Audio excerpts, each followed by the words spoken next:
Hi everyone, welcome to the stream. This is Accounting Nightmare. Welcome Tag, welcome Rose, welcome UED. Yep, you're in at the perfect time. I didn't realise there was going to be a Smash announcement today. That's pretty cool. That's pretty cool. You beat Mega Man Legends 1 today. Nice. Yeah, I've never played the Legends games. They look very different. I'd be interested in trying them out one day though.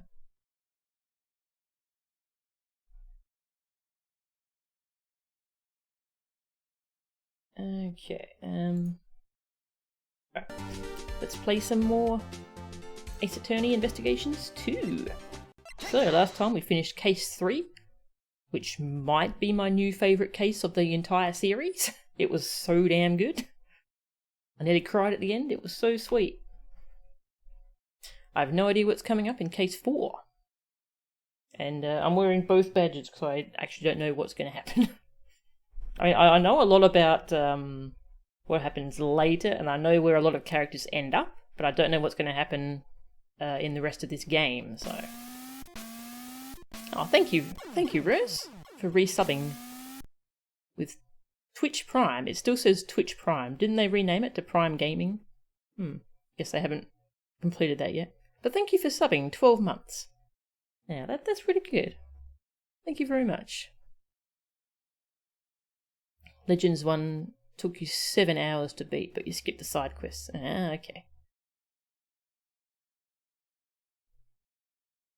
Legends 2 has better controls. That's good to hear.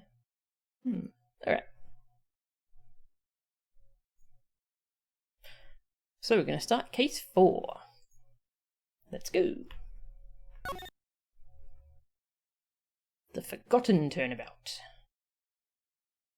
Yes, the case 3 was the Inherited Turnabout. Also, we have closed captions back today. The site is working again. I still haven't looked into better closed captions because it's hard to test them and stuff, but I'll do that at some point. At some point. Alright, let's go. From here on out, let the council begin. Let our members discuss this matter with a clear conscience of the goddess of law. Today's deliberation shall be about Miles' Edgeworth's aptitude and ability as a prosecutor. Oh dear. Who are you? Why are you wearing that raincoat?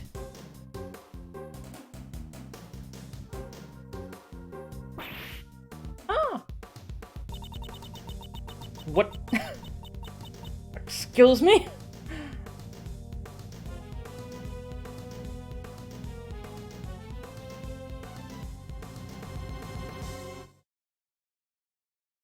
What the frick just happened? What the frick? April 5th, 1:23 PM, High Prosecutor's Offices. Room 1202.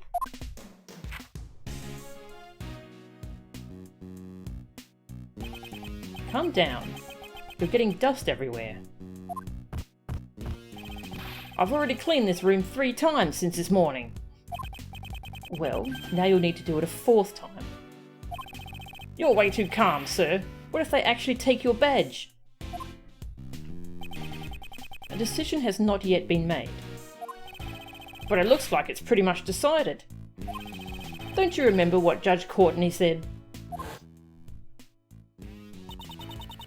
Prosecutor Edgeworth, the PIC has you in its sights. They will receive a report on everything you did here today.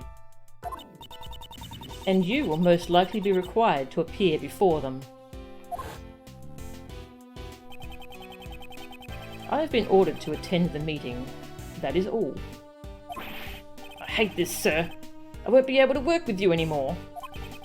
As a detective, perhaps you should welcome this turn of events. You would no longer have to work with such a troublesome prosecutor as myself. Why would you say something like that, sir? The problem is with the PIC and their false accusations.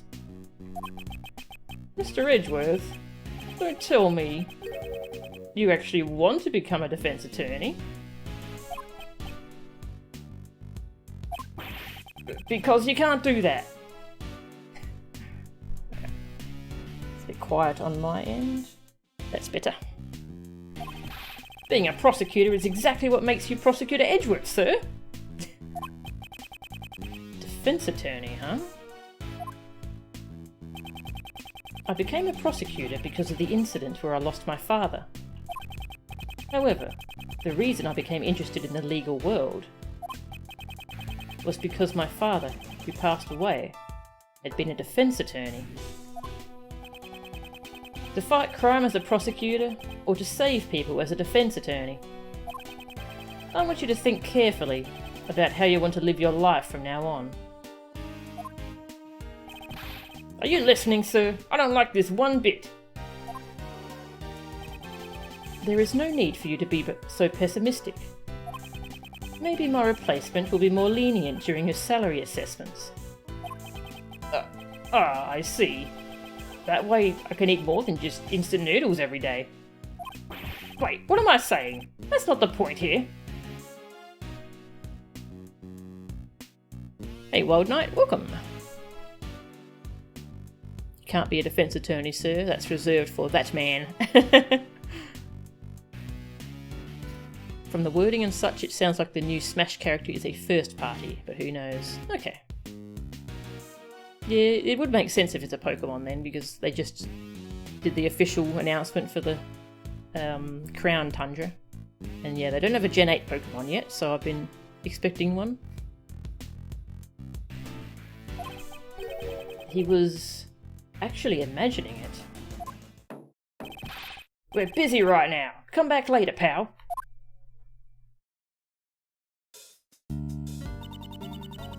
Paging Mr. Edgeworth? Is there a Mr. Miles Edgeworth here? Mr. Edgeworth is busy now. I'll listen to whatever you have to say later, pal. This isn't good. Your face has become all red. A red face, a red face. Like I said, we're kind of busy right now, so... I've got it. You have a tummy ache, right? This calls for an injection, stat. Please roll up your sleeves. Okay. No, I'm perfectly healthy.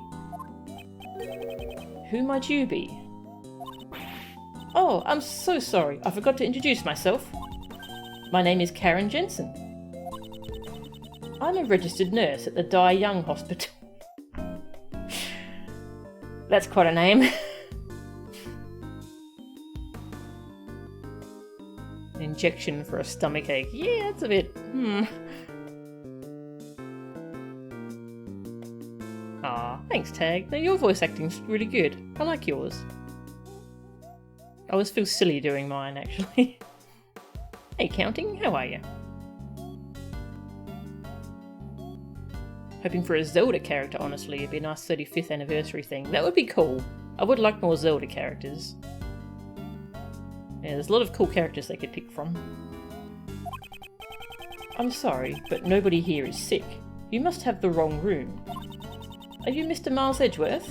You have such great wrinkles between your brow. Could it be lupus? This calls for an injection. Please stop. It's not lupus. Just tell me what business you have with me. Ah, yes. Actually, there's someone who would like to see you. Please wait a moment. I'll call them here right now.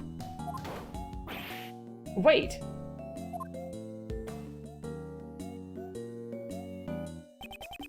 She left, sir.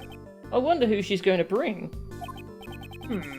If she's bringing someone from the hospital, could it be a patient, sir? Maybe it's someone who was traumatized by your harsh words. What is that supposed to mean? See? When you glare at me like that, it feels like I'm going to have a heart attack. You could send someone to the hospital with that. Is it really that bad? I'm just being my normal self, though.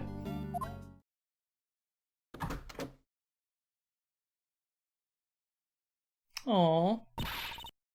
Sorry for the wait. Well, what do you think? Aww. Is that Kaye? What do I think? Do you not recognize me?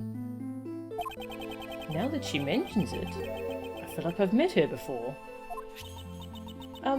This card. Your name was written on it. Aww. Hey Lauren, how are you? Yeah, the lupus thing is a house reference.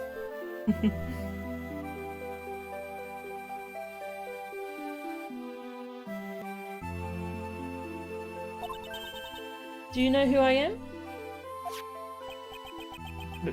Mr. Edgeworth? Maybe you really did send her to the hospital. Of course not! But this is your business card, sir. It clearly says Prosecutor Miles Edgeworth. That's true. I'm terribly sorry. Well... The truth is, this girl suffers from memory loss. Memory loss? Yes, that seems to be the case.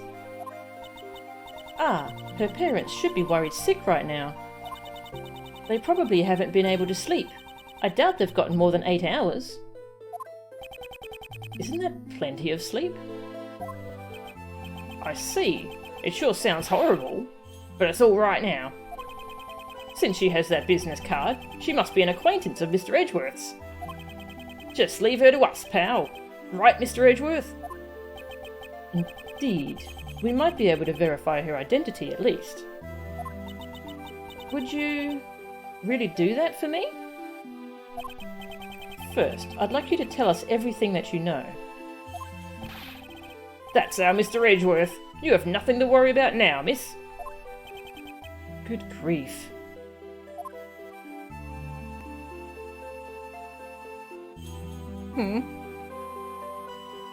Can't believe Edgeworth beat up a teenage girl. Well, let's look at our organiser.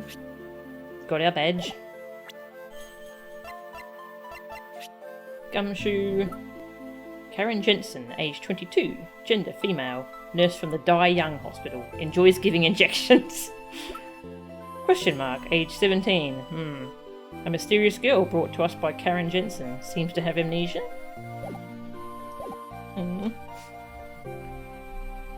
This is going to be a heartbreaking case, isn't it?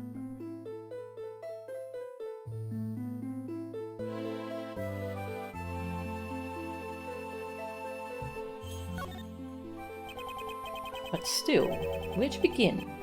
What should I ask her first? Miss, do you remember your name? My name? I'm terribly sorry. She's been like this ever since yesterday, you know? So you found her yesterday? Wow, that's amazing! How'd you know? What a tiresome woman. I found her stumbling around late last night, so I took her in. I wanted to help her out, so I looked through her things.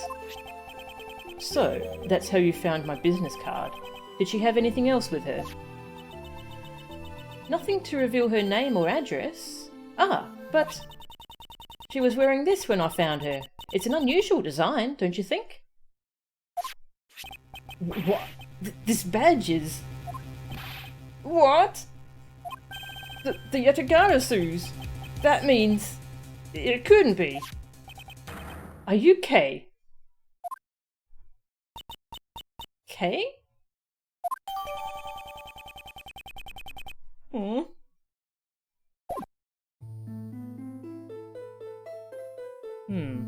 Try showing her the badge.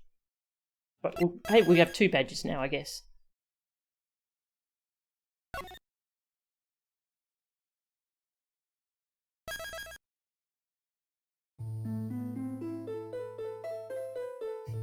Something that was lost in translation here is that Kaye starts using completely different pronouns when she's like this.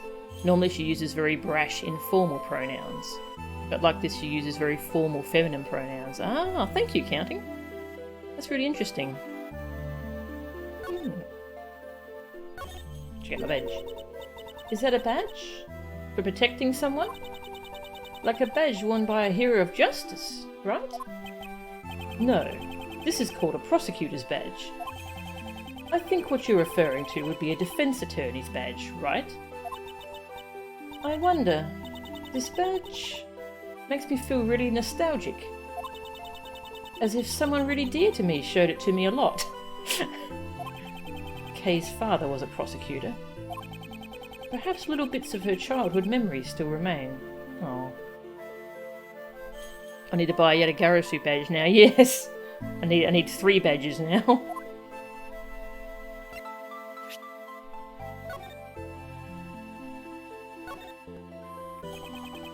This is the badge that Kaye is always wearing. It's emblazoned with the mark of the Yatagarasu, and it really stands out. I doubt there are any thieves who would actually wear it.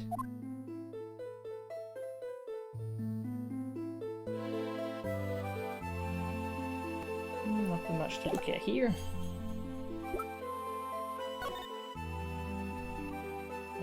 We've already looked at that before.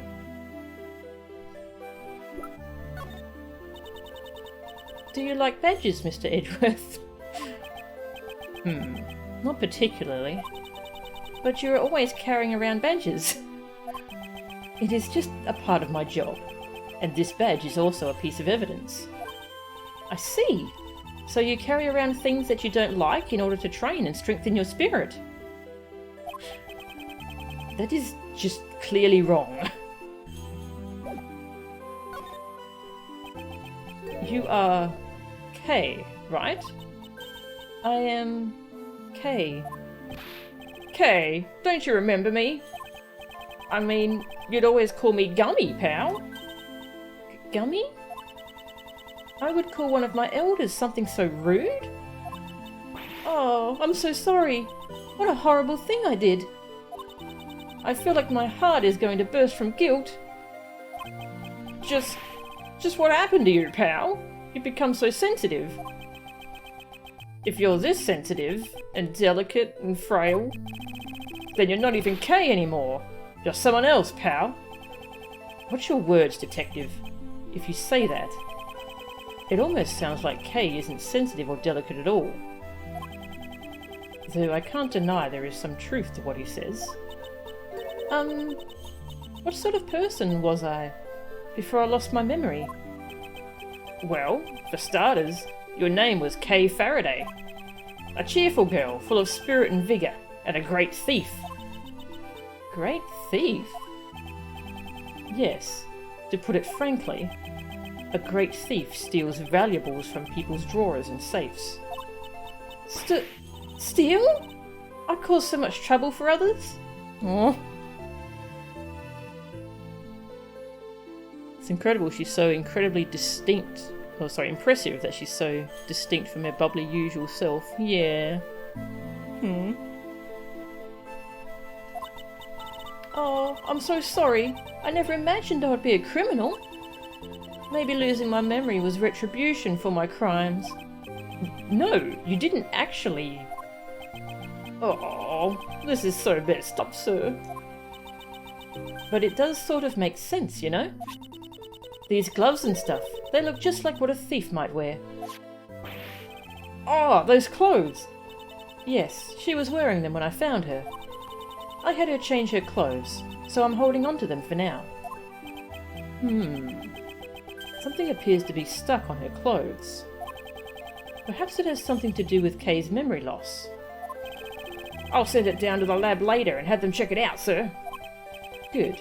I will be counting on you, Detective Gumshoe. At any rate, these really look like a thief's clothes, don't they? I am a criminal. It's true you were a great thief, but never once did you commit a crime.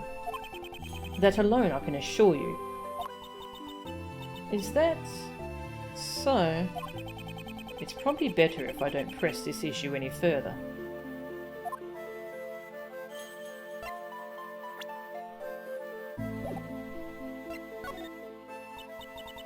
I'm really sorry for not remembering you. What kind of relationship did we have? Well, that's rather difficult to explain. Kaye, you were Mr. Edgeworth's assistant. Oh my! So then, a prosecutor is the kingpin of a great thief? No. That's not what I meant, pal. The last time I met Kaye was the day before yesterday. Just what did she do from then up until now? Miss Jensen, was the badge the only thing this girl had on her? She did have some other things, but I don't think they will be very helpful at all. I don't mind. Please show them to me. Well then, I'll give them to you one by one, okay? This is a German ninja mask. Maybe she went to a superhero show or something. This seems to be a letter addressed to Kaye. This is a ticket stub, and this is... a flower made of cloth, like the ones you usually see in restrooms, sir. A corsage. It is used primarily as an accessory for women. Well, that's everything. Did you find anything out? Not really. They were just a bunch of random things. I'll have to look them over in more detail later. A replica of the German ninja's mask made out of cheap plastic. A letter. That one seems like it's going to be important. Ticket stub used to enter the Grand Tower viewing platform. Purple flower. Oh, this is horrible. Kaye's lost her memory. How do we get her back to normal? Calm down, detective. I have already thought of something. Oh, as I would expect of Mr. Edgeworth. So, what did you find out, sir? Look at this ticket stub. Oh, it's a ticket for the viewing platform of the Grand Tower. Miss Nurse? Do you know something about the Grand Tower? Of course I do. It's a super famous dating spot after all. They say that if a couple holds hands up there, they will be together forever. The timestamp on the ticket is from yesterday. Moreover, it is only valid on the day of issue. Since she only has the stub, she must have used it, right? It is very likely. Well then, let's go. Right now, sir? The cause of Kaye's memory loss is hidden in her actions. But what about the PIC? It's still too early for me to be summoned there. So, should I leave Kaye with you then? That is what I would prefer. Kaye, you're fine with that, right? Yes please. Thank you very much. Well, I have to get back to work, so if anything happens, please contact the Dai Young Hospital. That name is just... I think the Grand Tower is meant to be reminiscent of a building in Tokyo. The City Hall, maybe. Ah, okay.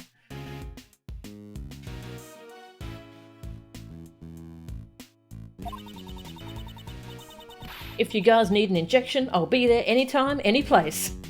I'll worry about her. Yes, I understand. I don't think I will call her for an injection, though. Well then, let's go, detective. And you too, Kaye. Yes, sir! Thank you for helping me.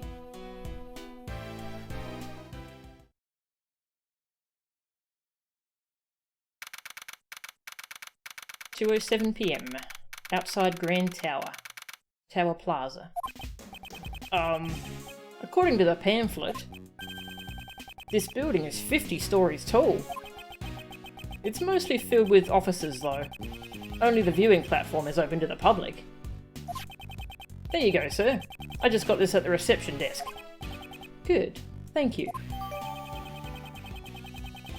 Cross-section of the tower and the overhead view of the platform. Okay. Well then, let us head inside immediately. We've just started and we've already got nearly a full page of evidence.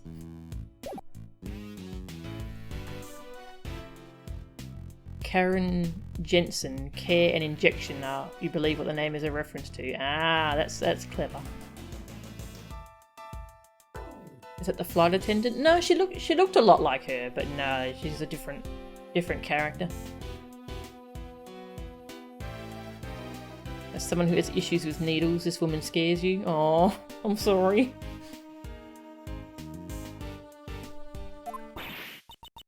Eek! The Grand Tower!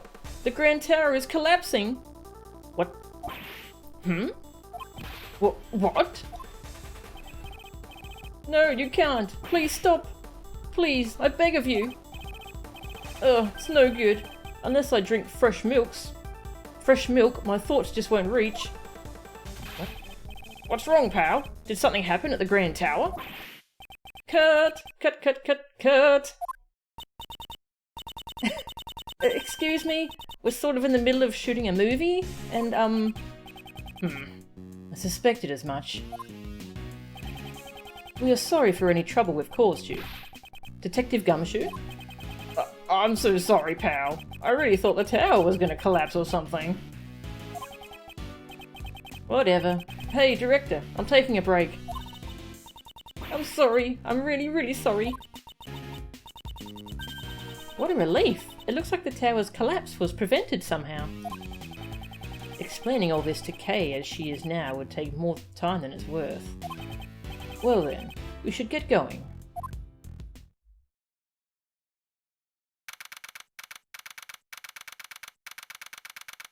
To 18 PM, Grand Tower viewing platform. I was wondering if one of them was that woman from case 1-3, that assistant. I forgot her name. One of them looked kind of like her.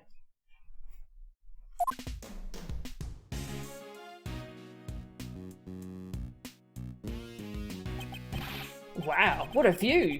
I bet I can see my house from here. Eek! The wind is really strong up here. Everything should be fine as long as you stay close to... Sorry, Gumshoe. Everything should be fine as long as you stay close to me and Mr. Edgeworth, pal. If you start to blow away, one of us will be sure to catch you. It's not as if she's a kite. Kaye, do you recognise this place? I don't know. Was I really here? Maybe if I get her to talk a bit, it will help jog her memory. Kaye, just tell me whatever you remember. Anything will do. Okay, but I don't know how much help I'll be. Memories of the tower.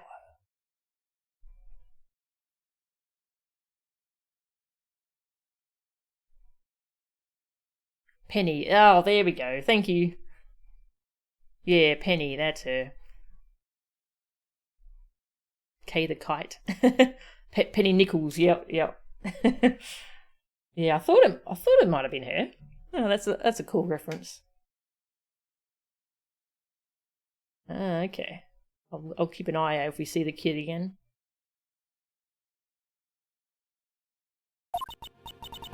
Did I really come to a place like this? It's so high up, and the wind is so strong. It's frightening. I just can't remember. I can't remember anything at all. I'm sorry. Just as I thought, it's impossible. Her memory isn't clearing up at all, huh? I'm sorry. It's a bit pathetic, isn't it? You're both going out of your way for me, but I'm not helping at all. You're doing just fine. You have memory loss after all. Alright, Mr. Edgeworth. Remember to go easy on her, sir. Normally, you have this really intense and kind of scary look on your face. You're not helping, Detective. Rebuttal. Yeah, I want to look through this evidence. This letter. Dear Kaye, I promise that I'll get it back for you. Your most precious memory, Jill. Alright, that's a short letter. Ticket stub. Nothing new there. A flower. Pamphlet. Let's have a look at the pamphlet.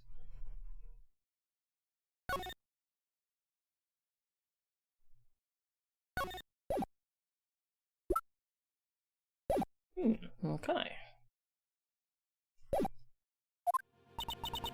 Did I really come to a place like this? Hold it! This ticket stub proves that you were indeed here. But I really don't remember coming here at all. I don't think I would want to come to a place like this. It's so high up, and the wind is so strong. It's frightening. You used to love places like these, though. Was that really me? We're so high up. Just looking down makes me dizzy. I think these kinds of places should be shut down. What if an elderly person or a small child were to fall off? The rating here is quite high. I think your worries are unfounded. Is that so? I just can't remember. I can't remember anything at all.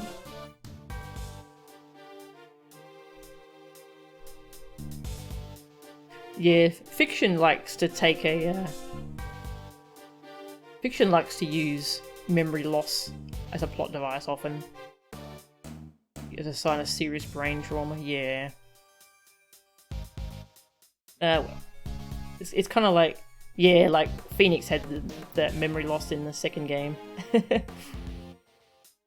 Yeah, I'll kind of want to see what happens if I mess things up. I'll keep pressing first. You say you don't remember anything. In that case, is there anything that looks familiar? Looks familiar. The cherry tree. What about the cherry tree? I was standing under that cherry tree. That's right, I was taking shelter from the rain because it was raining then. And there, a red. I saw something red. She was under the cherry tree while it rained. And from there she saw something red. Is something wrong? It's nothing. Could you add that last part to your story?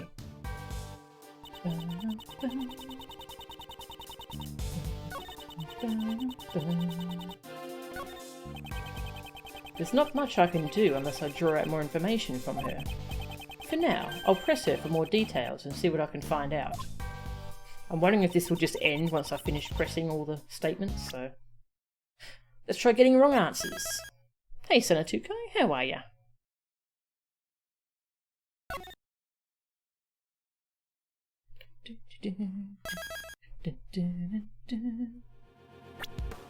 Check out my bag. Kaye, your testimony contradicts this evidence. A contradiction? It could be because I just lost my memory. But I really don't think that has anything to do with what I just said. So it wasn't this. Mr. Edgeworth, are you okay? Yes, there is no need to worry. I will definitely see to it that you regain your memories.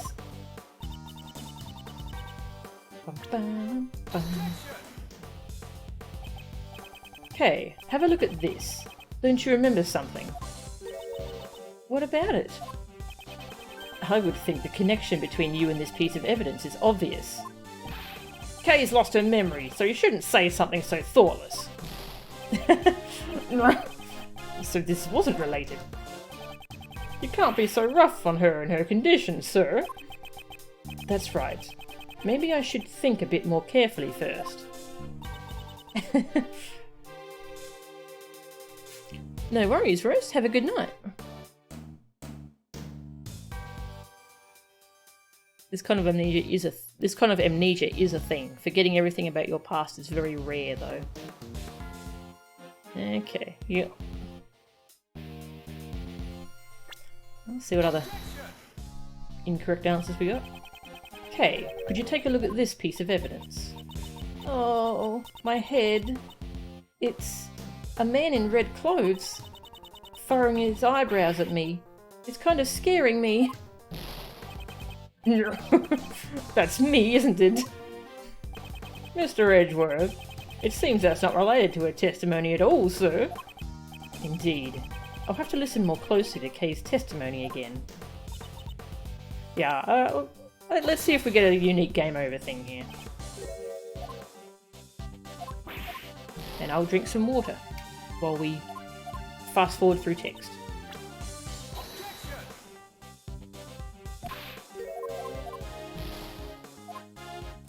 Doing alright, sleepy more and more. Aw, sorry to hear that, Sanatukai. Phoenix probably should have gone to the hospital, not just for amnesia, but to check for a concussion. Yeah, he should have.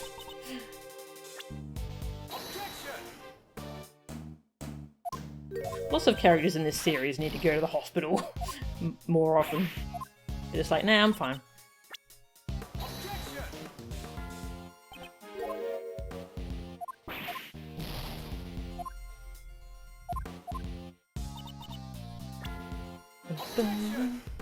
Except Director Hottie, who should do the opposite. Agree. He should be banned from hospitals. And everywhere else.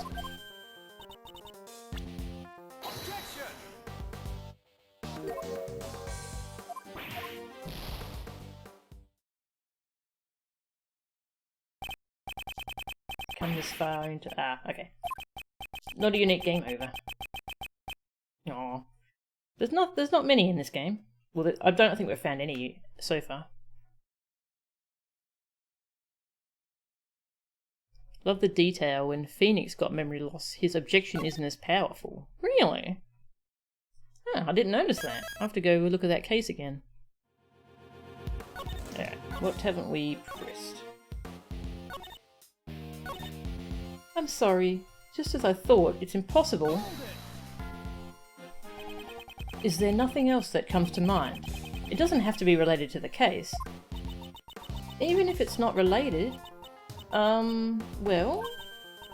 Ah, I remember that the stand there was selling cotton candy. If you're hungry, you should just say so. I'll make sure to buy one for you later, pal. Thank you very much. I look forward to it. There's not much I can do, unless I draw out more information from it. Alright, we've got that new statement. But from under the cherry tree, I feel like I saw something red. A red... what exactly? A red... something or other. It was something red. That's all I can remember about it. Speaking of things that are red here, could it be that stand over there? Stand. A red stand. Oh, that's right.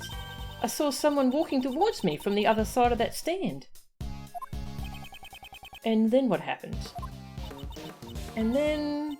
I'm sorry. It's alright. Simply add everything you just said to your story. That's right. Someone was walking towards me from the other side of that stand. By that stand, do you mean the stand directly behind you? Yes. From behind that red stand, someone came walking towards me. I saw it from under the cherry tree. You've been saying that you saw someone. Does that mean you didn't see their face? Or was it a person you didn't know? I'm sorry. That much I don't know. So, someone came walking towards her from behind the red stand. And she saw that from beneath the cherry tree. Well, I guess we'll check out the pamphlet. Phoenix did go to the hospital for a cold. Yeah, that's true. Bum, bum, bum.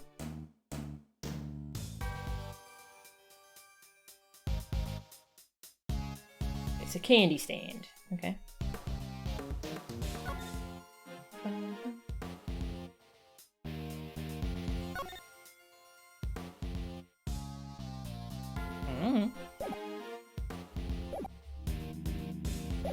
Walking towards her from the other side of the stand.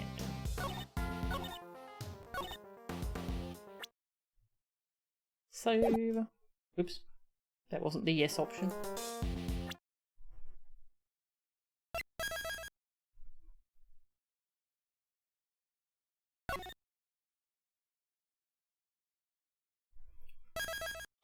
Ooh.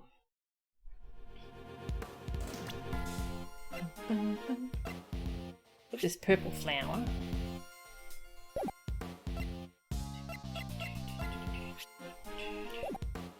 Guess we'll... Okay.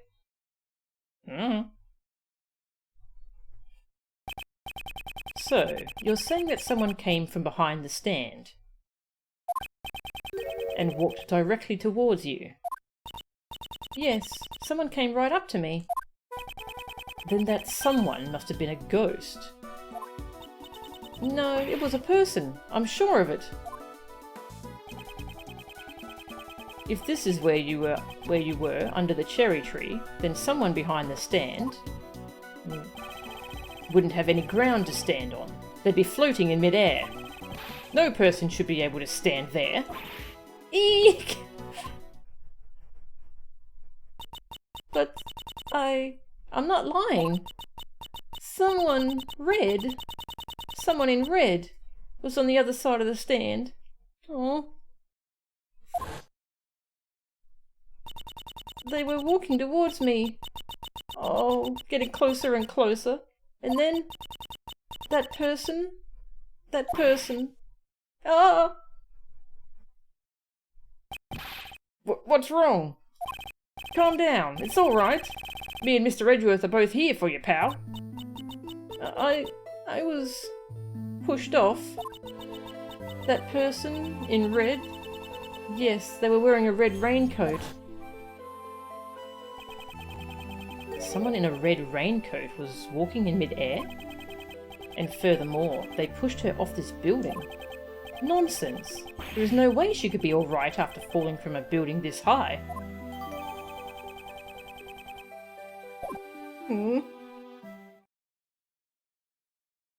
Okay.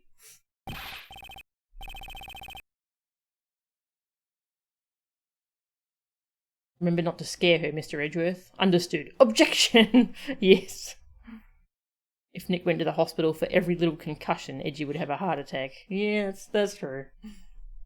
Attention, everyone. Please remain where you are. What's wrong, pal? I'm a detective. Tell me what's going on. Sir, oh, God. A body was just discovered in this building. A body? Who is the victim? We're currently investigating the details, but the victim is a woman. We have verified that her name is Kaye. What? What? Well?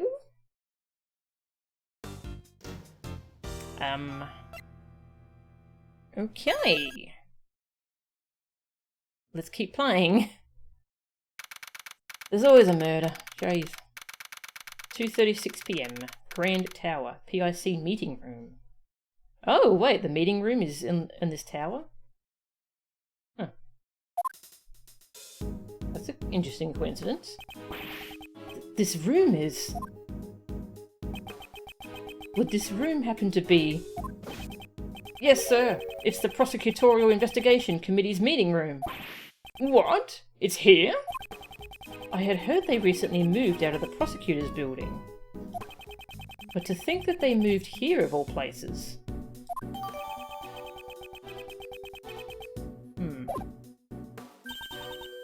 Mr. Edgeworth? Kaye. What brings you here? How are you holding up?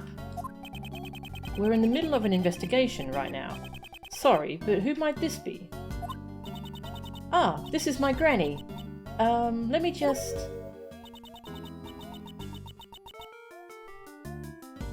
Ah, okay, she's like translating.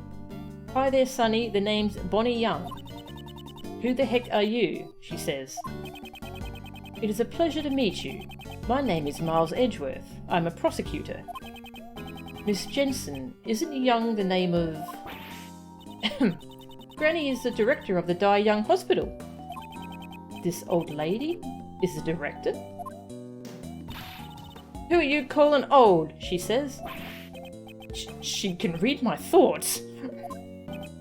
Oh, so that granny is pretty important, huh? I wouldn't go that far. I mean, yes, she is. Ah, these people are the patient's guardians. You know, the one with amnesia. It seems she is a bit of an introvert. Hey, Sonny, want me to cure that bad case of the frownies for you, she says. Hello, sweetie. Cleo's here to beg for food. Hello, puppy. Yes, it's nearly food time. Aren't you excited? Nearly. Bonnie is a Scottish term for young or pretty.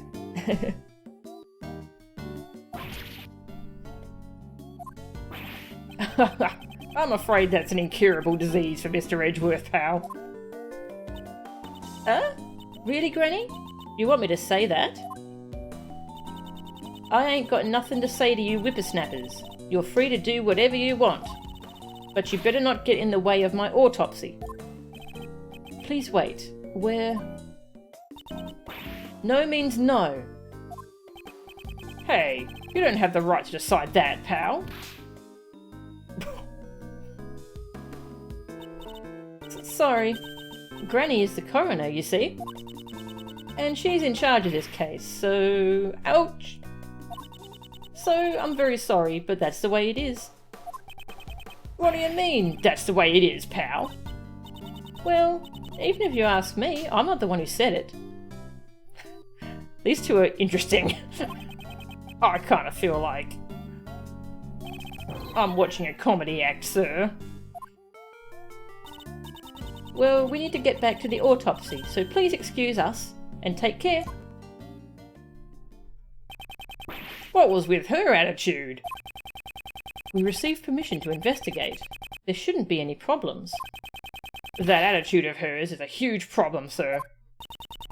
Mr. Edgeworth? What do we do now? We'll investigate the scene, of course. As a prosecutor, I cannot stand by and do nothing.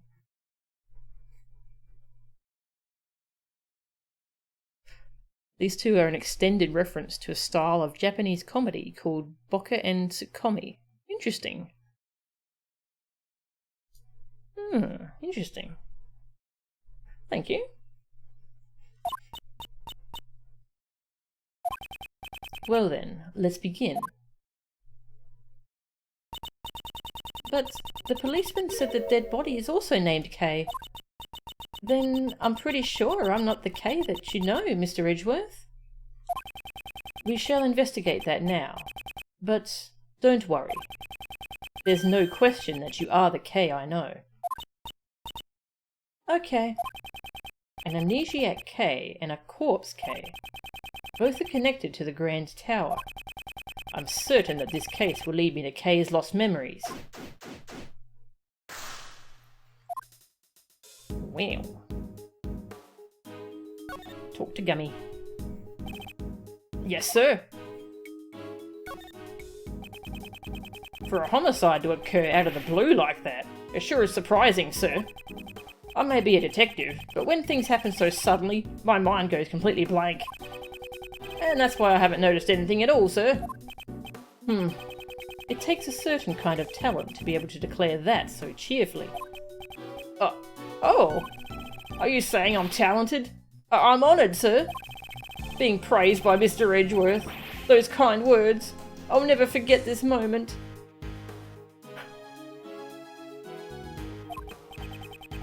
He looks so happy, I can't bring myself to tell him that it's all a misunderstanding. I never thought the PIC's meeting room would be right under the viewing platform. It sure saved us the trouble of getting here.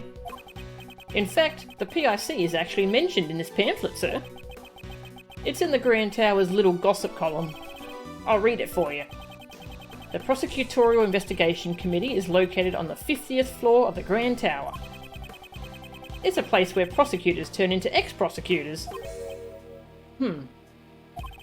So come visit the 50th floor and see the dejected looks on the prosecutors' faces. I am not making a dejected face. Hey, I'm just reading what's in the pamphlet, sir.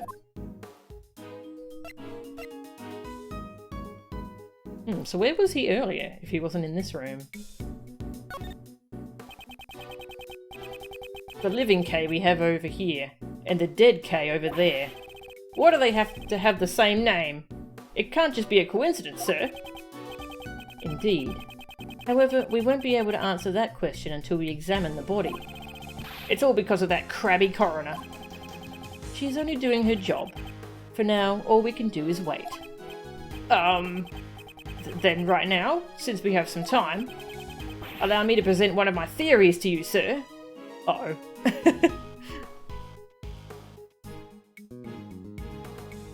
That's basically a buffoon and a straight man, right? Or something like that? Yeah. So I feel like that describes Gumshoe and Edgeworth pretty well too. That's pretty good. Probably in your top 3 cases of the entire series. Nice.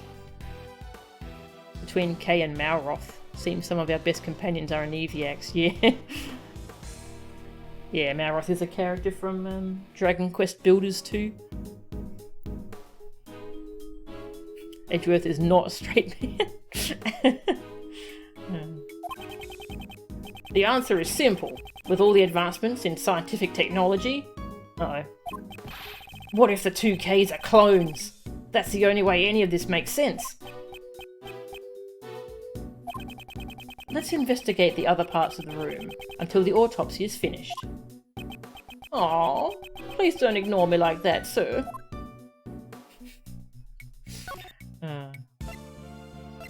Let's talk about evidence. If you're not going to be a prosecutor anymore, then what am I supposed to do? Now isn't the time to be thinking of such things, Detective. But it's not fair that the PIC keeps on hounding you like this, Mr. Edgeworth. You haven't even done anything wrong. If anything, you just rub people the wrong way. You should watch what you say as well, so you don't rub people the wrong way. It's Kaye's treasure. She always wears it on her clothes.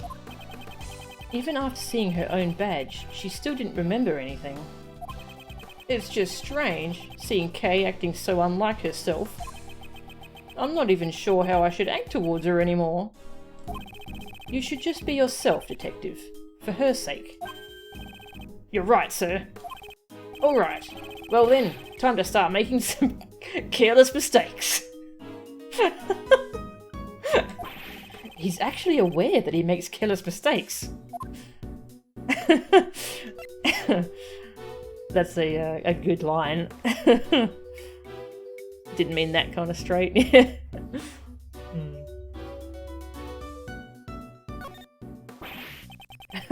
Mr. Edgeworth, you're such a joker. Even if you show that to me, I still have no idea what it is, sir. He proclaimed that quite proudly. Not to try everything. A letter has a stamp, right?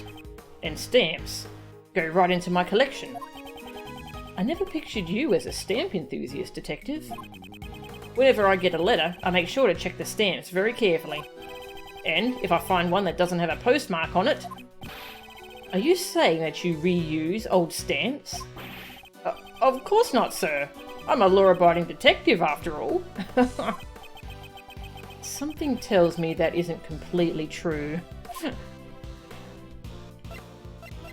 Well, if you give him a raise, he wouldn't have to.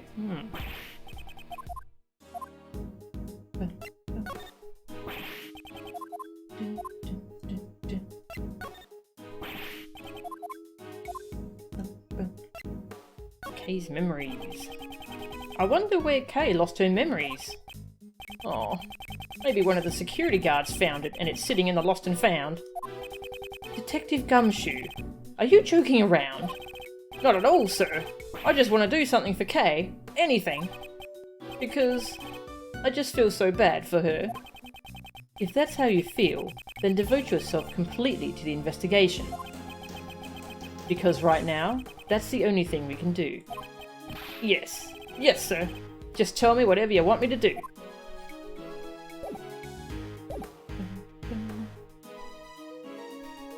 Yeah, that might be a good thumbnail for this one. Yes? Can I help with something? This is an amazing room. There are large boxes filled with books. And a stone sculpture. And sparkly windows. It seems you have also forgotten the names of objects. This might be helpful for recovering your memories. Just repeat after me. Bookcase. Broken safe. Stained glass. Stolen goods. Books on the law. Crooks on the lamb. Statue of the goddess. Snatched loot of the great thief. Are all her mistakes biased towards a certain way? Yeah, a little bit.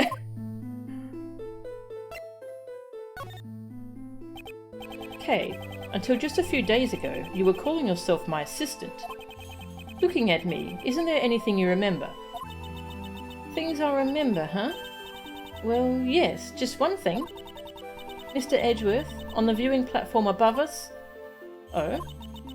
You pointed at me, and... yes. With a really scary face, you interrogated me. That happened just a few minutes ago. Oh, poor Kaye. The terror of Mr. Edgeworth badgering you for contradictions is your only memory. It must be scary, pal. Hopeless. The end of the world, pal. I should show this detective what true terror really is. Yeah, her different theme is really... I'm not very good at recognising leitmotifs, but I'll have to listen to this a bit more. Hey, before you lost your memories, you got along well with Detective Gumshoe. Does looking at me help you remember anything, pal? Do I remember anything? Oh, I know. For a while now, Mr. Edgeworth has been getting on your case. That's not a memory. It's just a pleasant part of my daily life. Isn't that right, Mr. Edgeworth? Oh? So Detective Gumshoe thinks it's pleasant. It seems I'll have to get on this case even more from now.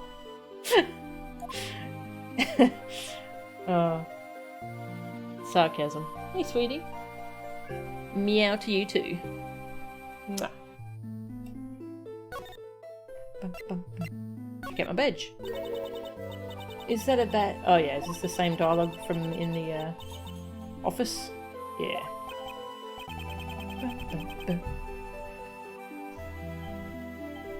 Hello? Well, we have a cat alarm.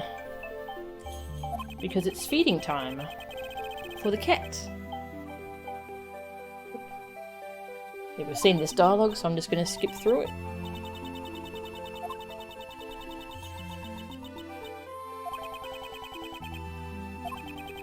This music's too sad. Meow to you too, sweetie. Alright, we're going to feed this cat.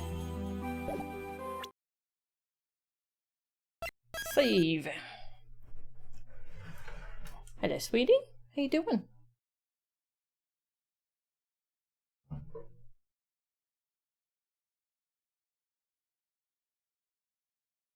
Cute little baby. Alright. I'm going to go AFK for about 10 minutes. Give you all some music. And I shall be back.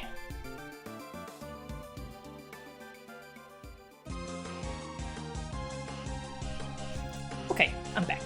I was drinking some honey just to soothe my throat a bit. This music's good. Just gonna drink some water while we listen to this.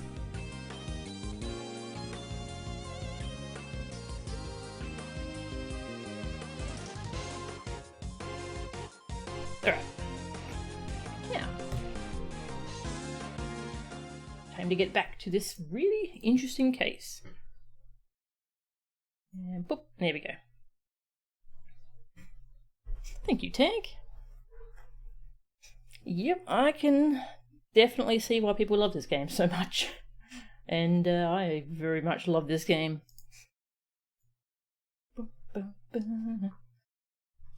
Continue. Forgotten Turnabout. Well, the title of the case makes a lot of sense, doesn't it? Poor Kaye. Love Kaye. It's one of my favourite characters. Poor thing. We were showing her stuff, weren't we? Oh, that's right, we already showed her that badge back in the office.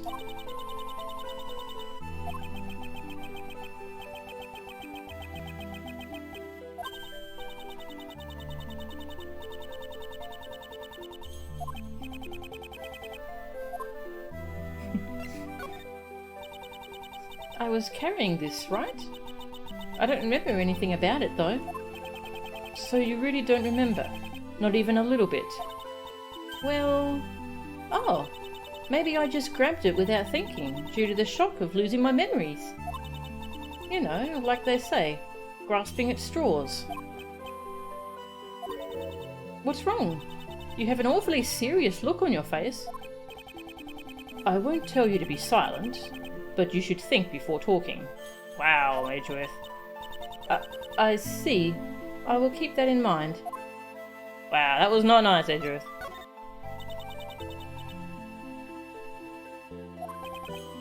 Okay, nothing about the letter. Tickets. Nothing about the ticket stub. Flower. Don't know where that's come from yet. I'm terribly sorry. Even if you give me that, I still don't remember anything about you. No, I wasn't planning on giving it to you. The person in the red raincoat really was there. Are you sure that they were walking towards you from behind the stand? That's right. They walked straight up to me. There must be some evidence. Maybe that person left footprints behind. There is no ground beneath the stand.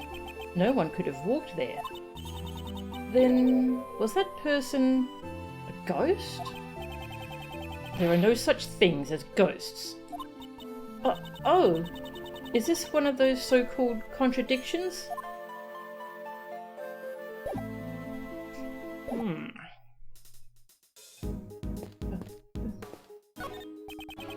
You there, tell me the situation about the security of this room.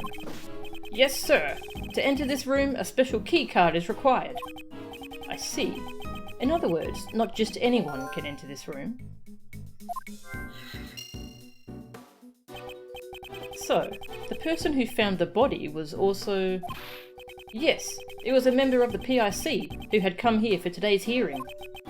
A member of the PIC? If not for this case, right now I would be...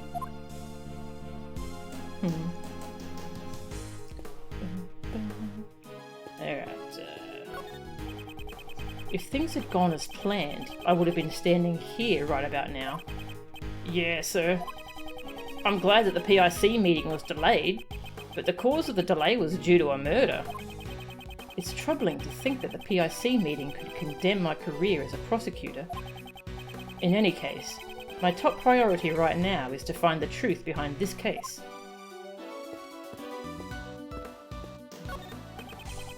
It's half of a large round table with 11 chairs. It seems to be based off a certain legend. I know that one, sir. It's the famous Knights of the Brown Table. Huh? Was I wrong? Knights of the Clown Table? Knights who say knee? It's getting colder, but I won't say anything.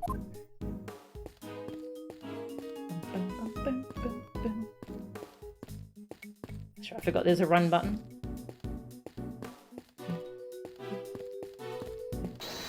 Oops. Accidentally hit my logic button. You know, happens sometimes. Is this before or after the events of him seeing a spirit in a courtroom? Wait, he wasn't there. Yeah, I thought he was. He should have been, right? Like watching from the stands? I don't know. There's rows and rows of books. This solemn atmosphere is kind of scary, sir. Scary? I would think that books foster a feeling of familiarity. Actually, I once got in a lot of trouble for running through the library at full speed, sir. But this isn't a library, so a light jog should be fine, right? If I don't make sure to stop him, he might actually do it. Now I'm going to jog around. These bookshelves are very well organised. Looking at them feels good. That's true. There's not even a speck of dust on them. But I'm also extremely dedicated to cleaning your office, sir. First I sweep, then I vacuum, next I wipe everything clean. Twice! And then I wax the... It'd be nice if you were this dedicated to your real job. This is Lady Justice. You sure do know a lot, sir. So, what kind of powers does she have? She is a symbol of justice, not a superhero. It's said the scales represent justice, the sword, power, and the blindfold, equality. Ooh, and some blood. A pool of blood lies at the feet of the goddess statue. Judging from the pool of blood, it seems that this was where the victim was killed. But, sir, the body is over there. After murdering the victim, did the killer move the body? Uh-oh. Excuse me. Oh, Franziska. You are? Oh, yes. What is it? That voice. It's Von Karma, right? Do you know her, Granny? Good to see you again, Doctor. And you as well, Miles Edgeworth. What is she doing here? Franziska Von Karma. She is a prosecutor working with Interpol, and the daughter of Manfred Von Karma. She should be jetting around the world right now. Wherever there is a case, I will follow. National borders mean nothing before me. Your presence here must mean that this case has international significance. You know well enough that I'm chasing a smuggling ring. Still? I guess they're trying to clean up those loose ends.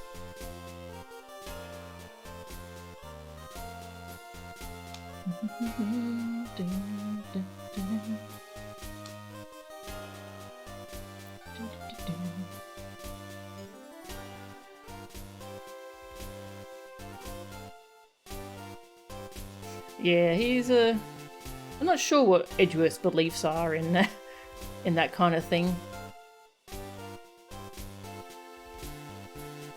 Hey Luda, how are you?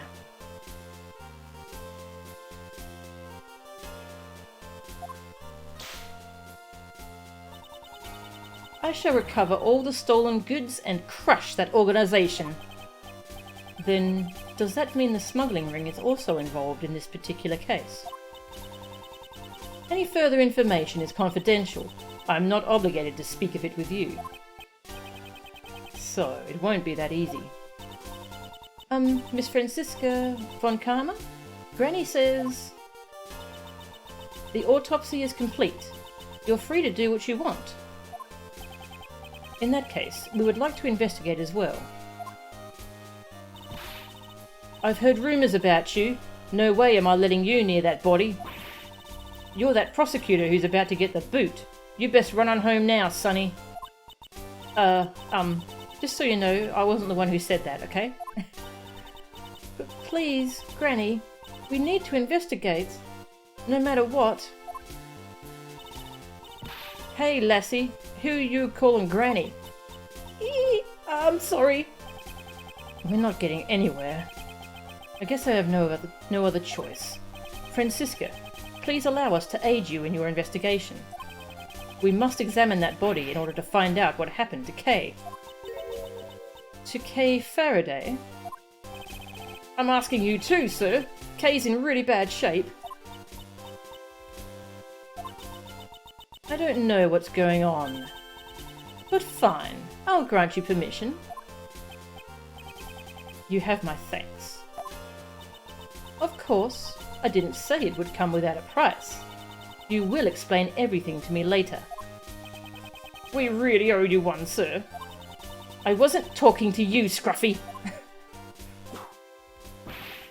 Ouch! So that's how it is. If you would be so kind as to authorize them too, Doctor? I suppose it's fine if he's with a prosecutor from Interpol, is what she says, and I fully agree with Granny. By the Von Karman name, the entire world will be judged. That's just common knowledge. That's rather conceited for common knowledge. Well, it's none of my beeswax anymore, is what she says. I hope you don't get in trouble for this. You needn't worry. My reputation will not be shaken by something so petty. Unlike me, who is on the verge of losing his badge.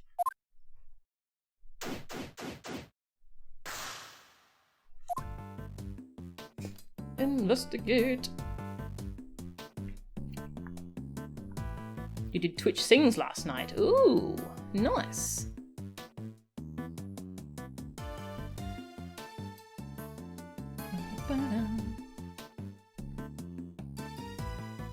Francisca is fond of Kaye. She's quite good with kids, bizarrely. Aw, that's nice. Can't wait till I get to Dual Destinies. Yeah, me too. I haven't played Dual Destinies. Alright, hey Gumshoe, what do you think? Oh, he has different dialogue now. Prosecutor Von Karma just got here, and she's already hit me with her whip. Even if I stand further back, she always seems to hit me before I can get out of the way. No, it's worse than that. At times, it feels like she'll even chase you down, if you manage to avoid her attacks. Ah, yeah, that feeling of despair. I know it all too well, sir. I won't lose to you in terms of how many times she's hit me with her whip, Mr. Edgeworth. That's not something to boast about.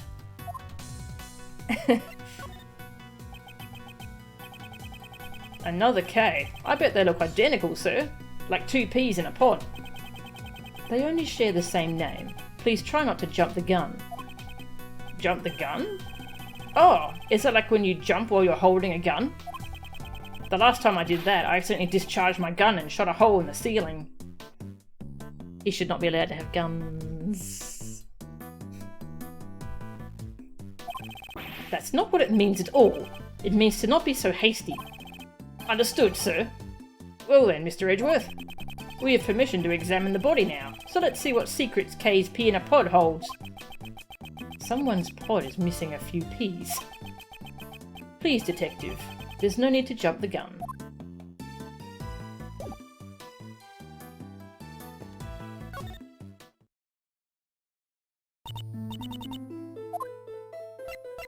Nothing new here.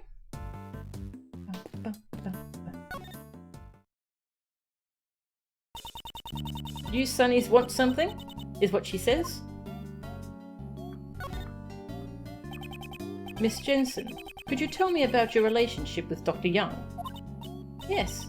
Ever since I was little, I've always been together with Granny. Whenever I get lost, she would search for me until it got dark. And whenever I fell down, she would watch over me until I could get up on my own. What a charming story. She sounds like quite the grandmother's child. And after I became a nurse, whenever I'm about to make a mistake with my injections, not there, there, she'd say, as she'd grab the needle and, ouch. Ouch! Just hearing it hurts, pal. Please keep those stories to yourself. Anyways, as long as I have Granny by my side, there's no nursing I can't do. I see. I fully understand. Thank you for your cooperation. Regardless of her charming story, they do seem to share a very close-knit bond.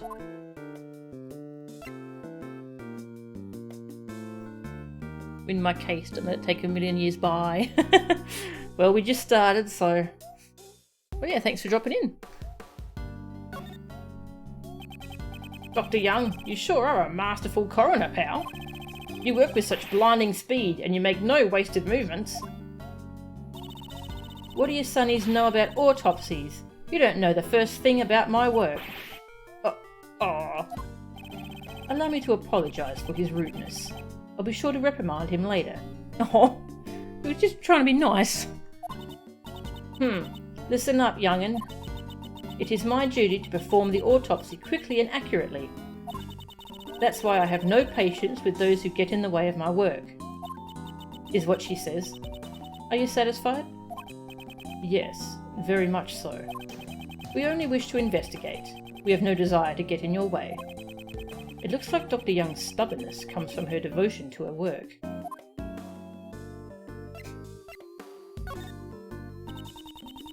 The Die Young Hospital is a splendid hospital, and Granny is in charge of it. Well, how about it? Would you like to be admitted and experience it for yourself? That's right. Right now, there's an opening in our hospital suite with the outdoor spa. We are in good health. There is obviously no need for us to be hospitalised. That's right. We're perfectly healthy, pal. That's our soul-redeeming feature. Just what does he mean by that? Well, you see... That's a really good line. That's our soul-redeeming feature. Well, you see, the Die Young Hospital also accepts healthy patients. We're currently in the middle of our Full of Life, Healthy Hospital Stays campaign. Those without injury or illness can stay at our hospital for half the price. Why would you need to stay at a hospital if you're healthy? This is the chance of a lifetime, so what do you say? Hospital stay! Hospital stay! You know, an outdoor spa at half price does sound like a good deal. Don't fall for it. Yeah, the lines in this case so far are amazing. A prosecutor's badge. I've seen lots of those. Ouch! A prosecutor who's about to get canned shouldn't be showing off his lingering attachments. If that badge means so much to you, maybe you should have lived a better life. What is truly important to me is not the badge itself. I'm sure what my granny meant to say was, there are times when you have to obey those above you, or something like that. Thanks for the advice. I'm really glad we found Kaye's father. I'm an acquaintance of hers. I'm not her father. What? Then what about that business card? I doubt there are many children who carry around their parents' business cards. But I carry one around. Granny's, I mean. So surely... Ouch! I don't give a hoot how you're related. You took her in, so you'd better take good care of her. Of course, that was my intention. Kaye is in good hands. That's tied up pretty well, that frilly thing of yours. I would like you to look at this piece of evidence, rather than my clothes. Not interested, she says. I can't say I'm very interested either. Perhaps I should try presenting a different piece of evidence. Who is this letter from? Jill. Okay.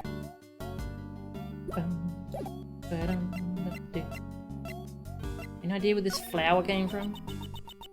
No? Okay. Pamphlet. No.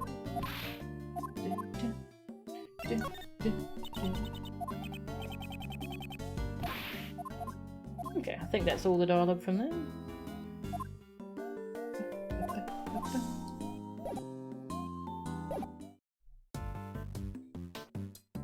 Not her blood father, Miles Dadworth. Yes.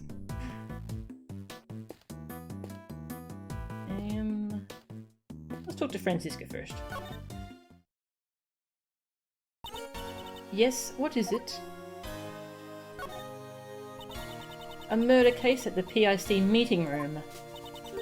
Since you asked to cooperate in the investigation, I do hope you will be able to produce results. Naturally, why do you think I am here? Well, now that you mention it, why are you here exactly? That's right, she still doesn't know about my PIC hearing today. The circumstances behind it are deeper than the sea, sir.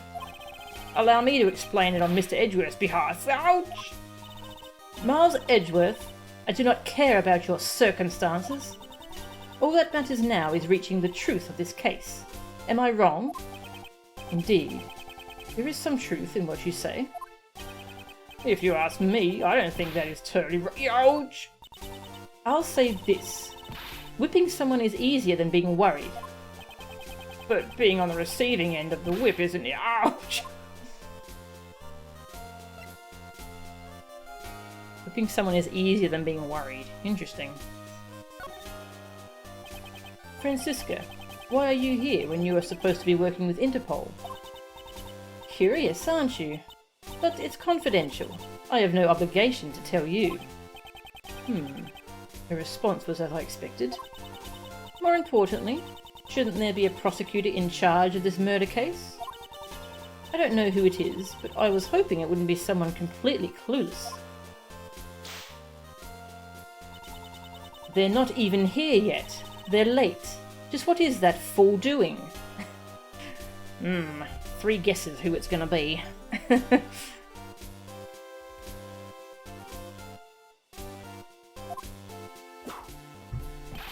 Yo, I have nothing to do with it, sir. I wouldn't think it's very commendable to just whip people at random. I swing, therefore I whip. That is my philosophy. I will whip anyone who slacks off in their work. To the yet unseen prosecutor in charge, I hereby offer you my sympathies in advance.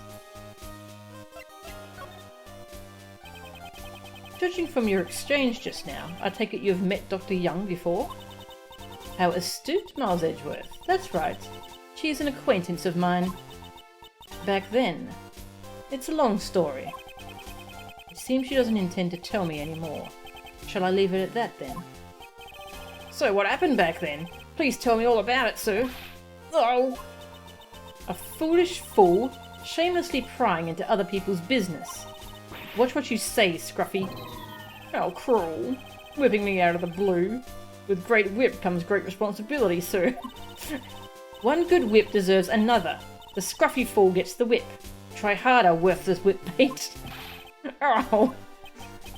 It appears I was right to leave it at that. That's a lot of references crammed in into like 3 seconds. Relationship between Fran and Gumshoe seems to be one-sided. Yeah. Just a little bit. Check out my badge. Francisca, I would like you to take a look at this. I'll ask, just in case, what is that? It's my prosecutor's badge. And... that is all.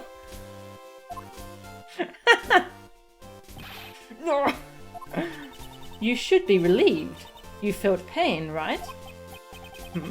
What do you mean by that? Fools can't catch colds. So I thought they wouldn't be able to feel pain either. What? Fools can't catch colds. I haven't heard that phrase.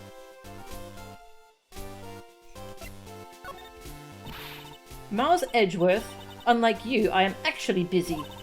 I don't have the time to look at something like that. Why don't you just look at that evidence again by yourself? She is certainly as harsh as ever. Flower! No. Kaye's memories. Kaye Faraday lost her memories. How dare you let that happen to her on your watch? I have no defense. It's not Mr. Edgeworth's fault. Are you alright? Being bandaged up like that? Yes. Thank you for worrying about me. Her behaviour is certainly strange. It's unusual to hear her give thanks like that. Miles Edgeworth, hurry up and get her memories back. Why don't you just admit that you're worried about her?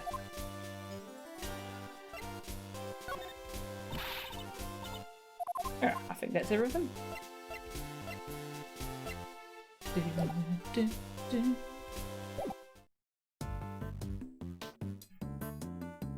Right. Oh, hang on. Does this guy say anything different? Is the investigation going well? Sir, I'm actually putting my job aside to do some brain training. By focusing on images instead of words, you can stimulate your right brain. Please stop talking.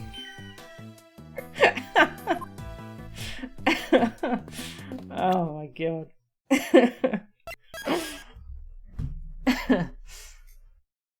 That was good.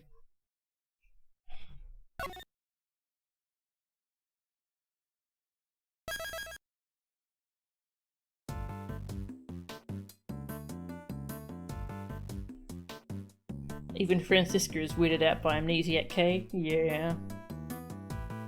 They just keep coming the lines. Yes.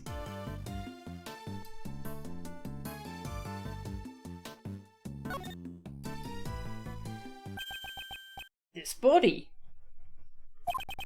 It's not Kaye, sir. It doesn't look like her at all.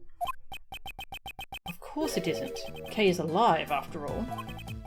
Her age is, I'd guess, around 30, and she's wearing a pantsuit. Maybe she worked in one of the offices in this building. So, her identity is still unknown. The question now becomes, why did the police believe her name was Kaye?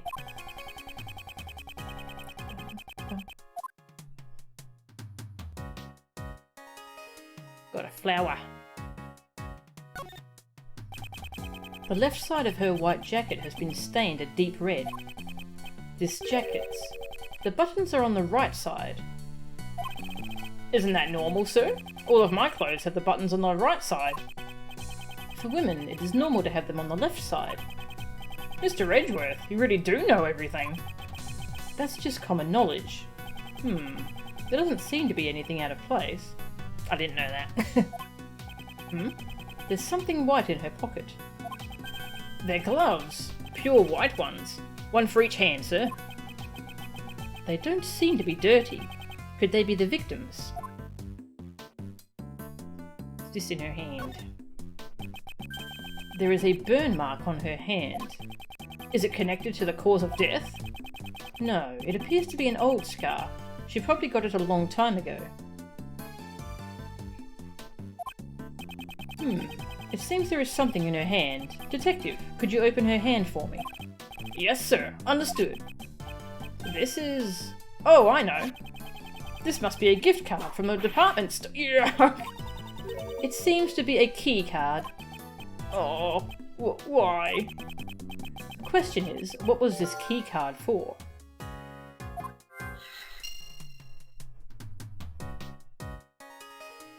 She's got blood on this hand. Nothing new here.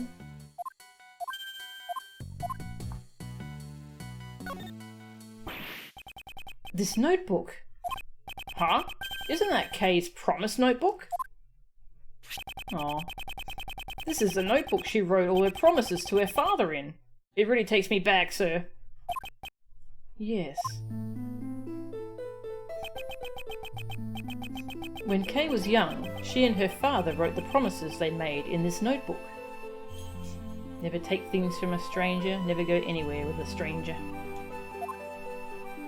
Always greet people with a smile, even people you don't know. Never cry in front of strangers. Always try your hardest to learn about things you don't understand. However, why is it in a place like this? Oh, now that you mention it, I once heard something from Detective Bad a long time ago. It seems that before anyone had noticed, Kaye's memento had gone missing. What? So a piece of evidence that was in police custody went missing. Detective Bad frantically searched all over for it, but it seems he never found it. What could this mean? Why was the missing notebook found here? She hasn't had that this whole time? Jeez. You there, do you happen to know anything about this notebook? The victim was carrying this notebook when we found her. That was the only evidence we had to identify the body. So that's why you called her Kaye. What a misleading victim, huh? Why did she have Kaye's notebook? I sure would like to have some information on the victim's identity, though.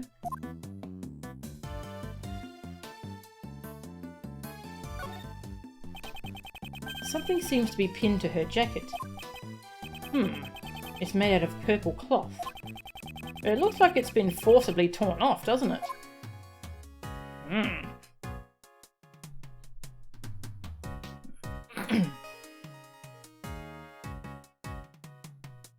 All you know is what side the belt is looped around is a thing, but buttons?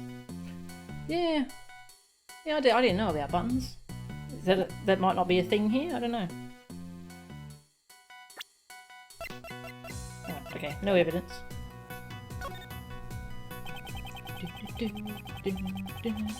I thought we might have the book in our evidence thing. Oops, wrong button. Buttons are hard. The dukes.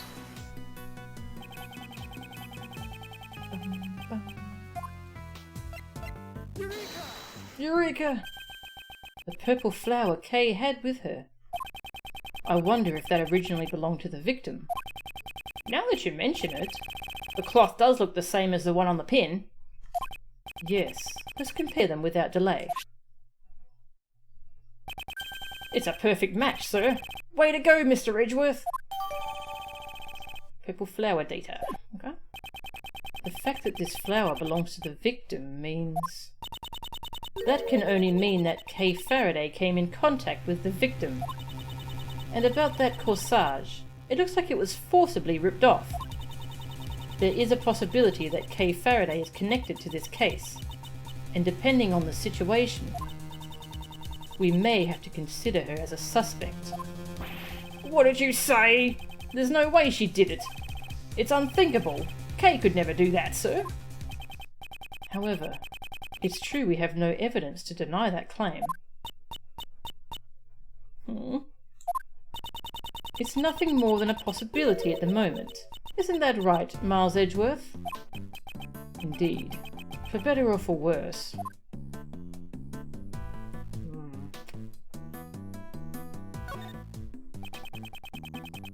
There is some blood on her head. Maybe she was hit with something. We don't know that for sure.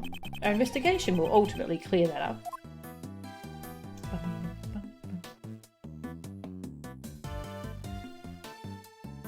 She really is Edgeworth's Maya. Yes. Oh. Show the corpse my badge.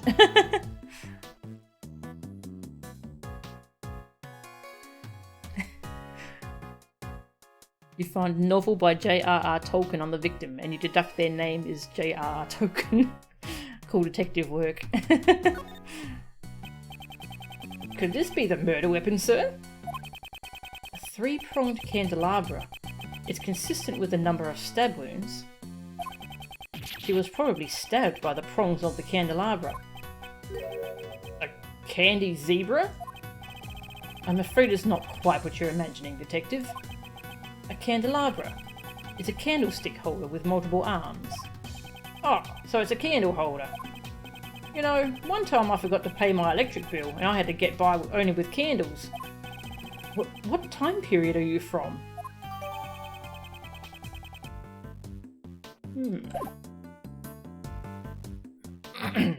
Alright, we'll see if we're done here or not. I won't rest. Oh, okay, we got more to look at.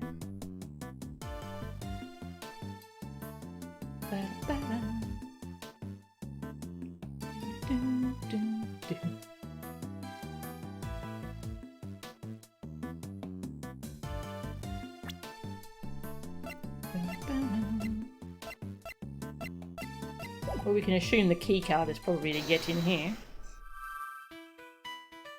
Special key card is needed. The victim was carrying a key card. What could it be used for?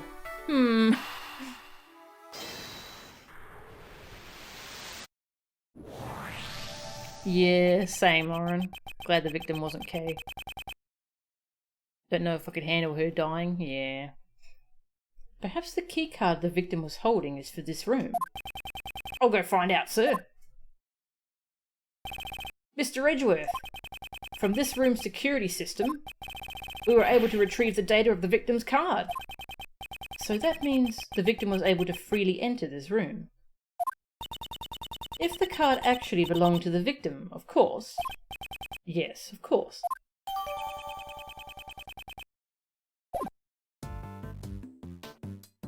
Oh,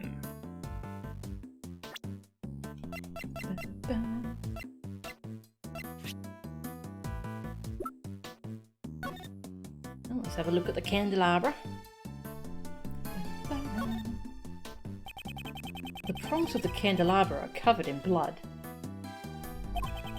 And the shape even matches up with the victim's wounds. Is this the murder weapon of this case?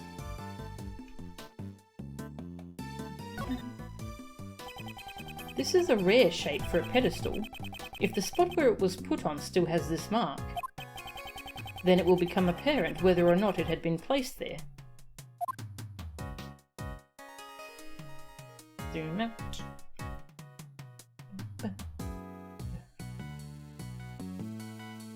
Imagine getting stabbed with this thing, that'd be horrible.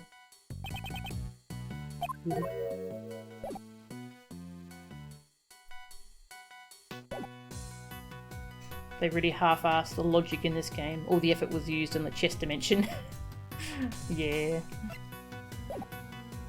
Well, I guess we'll find out where the candelabra was.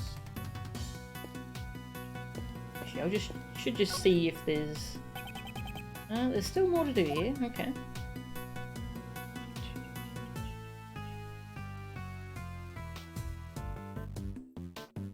Come back. Look around a bit more.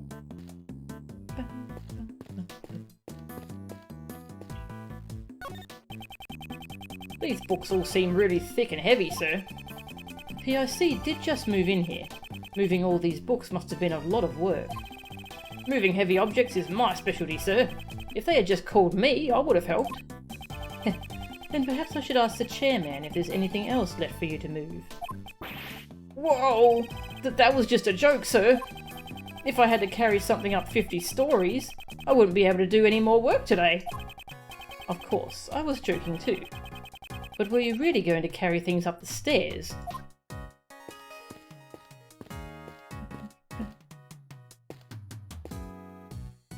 Is there anything else to look at with this blood stain? Nope. Okay.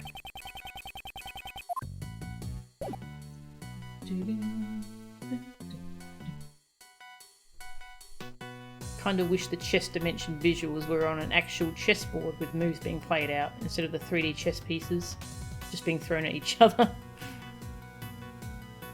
On the other hand, Edgeworth mentally throwing chess pieces at his opponent is very funny. Yes, I agree.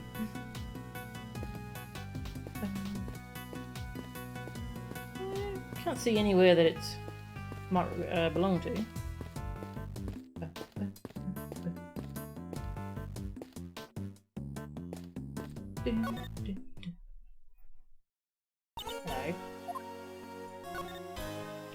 What do you think? There's no doubt, this candelabra was the murder weapon. It pains me to see a woman end up like this. Let us find the true culprit, so that she may rest in peace. The true culprit. I hope the truth doesn't turn out to be a cruel one. Okay. Yeah, you look real busy. Letting Edgeworth do all the work all the time.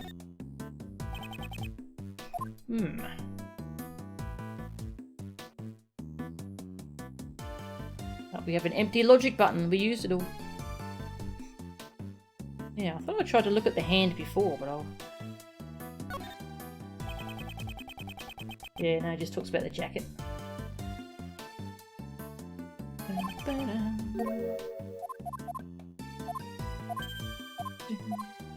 Just check her boots for bloody footprints. Oh, can't. Okay.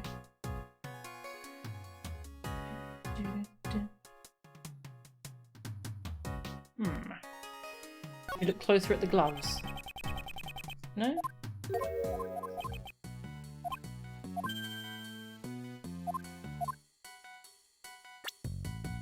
Pure white gloves.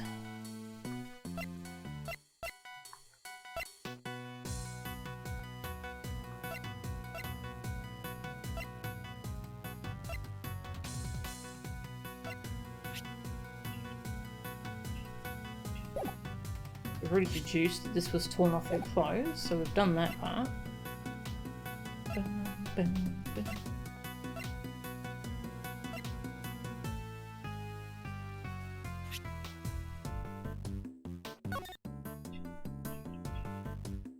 Okay, yep. So, okay, so she's Jill. I guess I'll deduce... I can't? Okay. Wait, can I not deduce?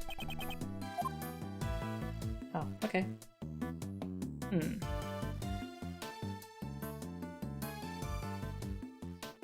My deduce button is gone! I wanted to connect it with this.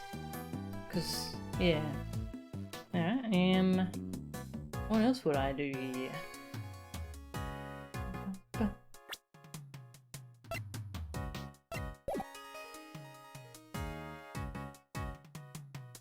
Is there anything weird? Sure, I already looked at the key card. A burn mark.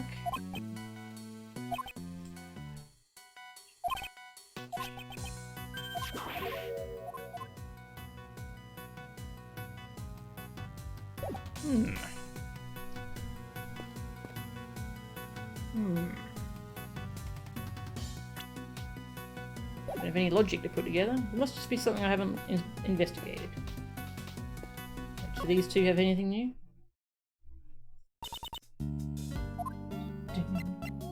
Not really.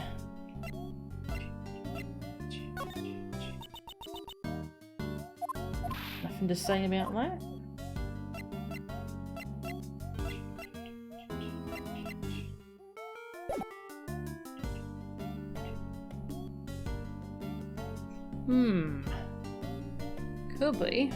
Could be Lauren.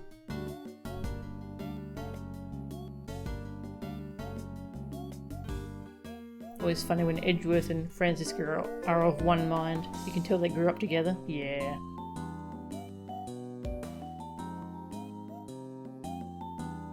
An actual merchandise of a chessboard where the pieces are characters from the game. Yeah, that would be really cool actually. Defense side would be Phoenix, Wright and Co. and Prosecutor side would be Edgeworth and Co. That would be awesome.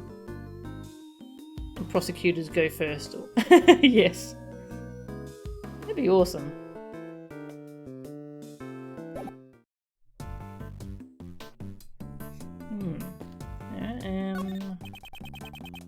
Already looked at that.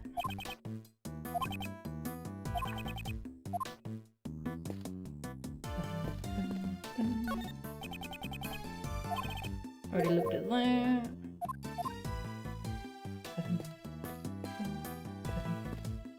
Already talked to you. Please stop talking. I'll run around and see what I haven't investigated.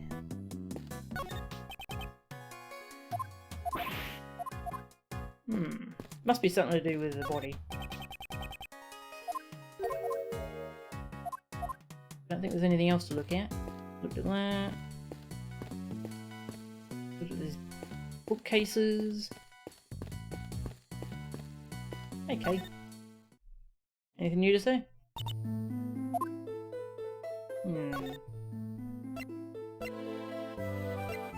I don't have her book in evidence yet.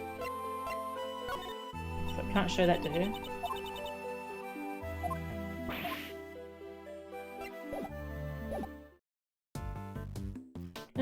Anyone in chat got any ideas? Calling upon the powers of chat. Anyone got any suggestions? Maybe I'll look at the wound a bit closer? Ah, okay, never mind, I had to look at the wound. There doesn't seem to be anything in this pocket. This pocket has holes in it, sir. Judging by how the cloth was pierced, she must have been stabbed by some sharp object. Yeah, we've deduced this. All your coins would fall out of those holes, sir. Detective, haven't you ever heard of a wallet? Of course I have, sir. I just use my pockets, though. Most people do, right? Never mind. Okay. There being holes in the pockets must be important.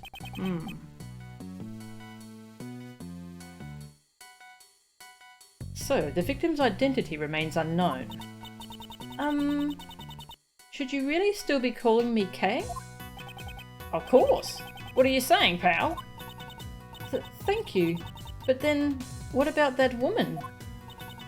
She is someone who you may have killed. That's all we know. There's no way that's true. Right, Mr. Edgeworth? I also do not believe you killed her. You are such a naive man, Miles Edgeworth. Uh-oh. Here I come to save the day. That voice. Is it the best? Yeah, of course it's him.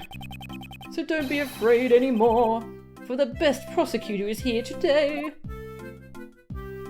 It's you. Pardon the interruption. Mr. Edgeworth, get away from the victim. I have inherited her dying wish. No one asked for you. Did you know the victim?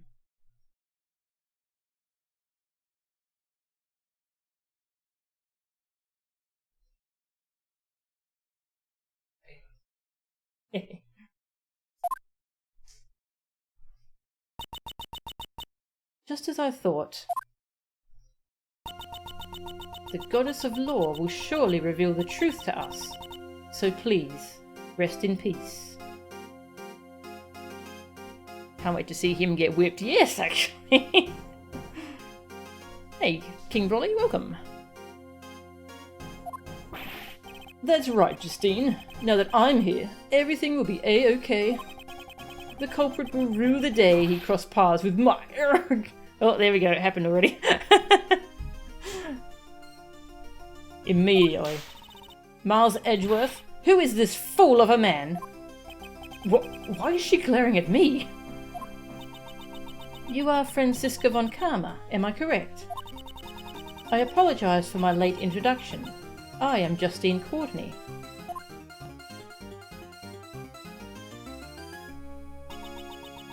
And the deceased individual is... Attorney Jill Crane, one of the members of the Prosecutorial Investigation Committee. Oh. I see. So that's why she had the key card. Hey, Grey Man. And welcome to anyone else I've missed. Mario Brothers 35 came out. Yeah, I was watching people play it. It looks pretty fun. I might try some of it myself. The goddess of law will reveal the truth as soon as I get out of Edgeworth's way. Looking forward to seeing this shady judge get the whip. Oh, I hope she does.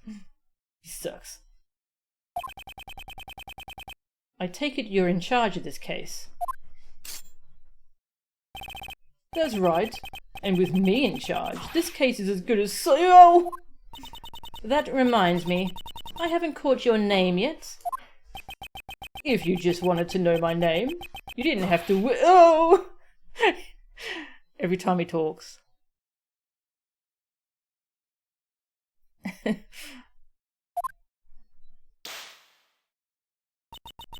Just state your name.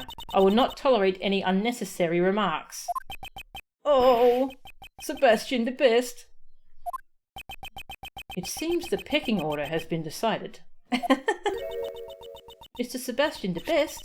Here, this is from Granny. This is the Autopsy Report. It seems you've been bested, Mr. Edgeworth. This wasn't a competition to begin with. My job is done. May we meet again in front of another corpse. Oh. Okay, let's go home quickly and eat some noodles. I'll be leaving too. Take care, everyone. Yeah, that was a thing. Emu War.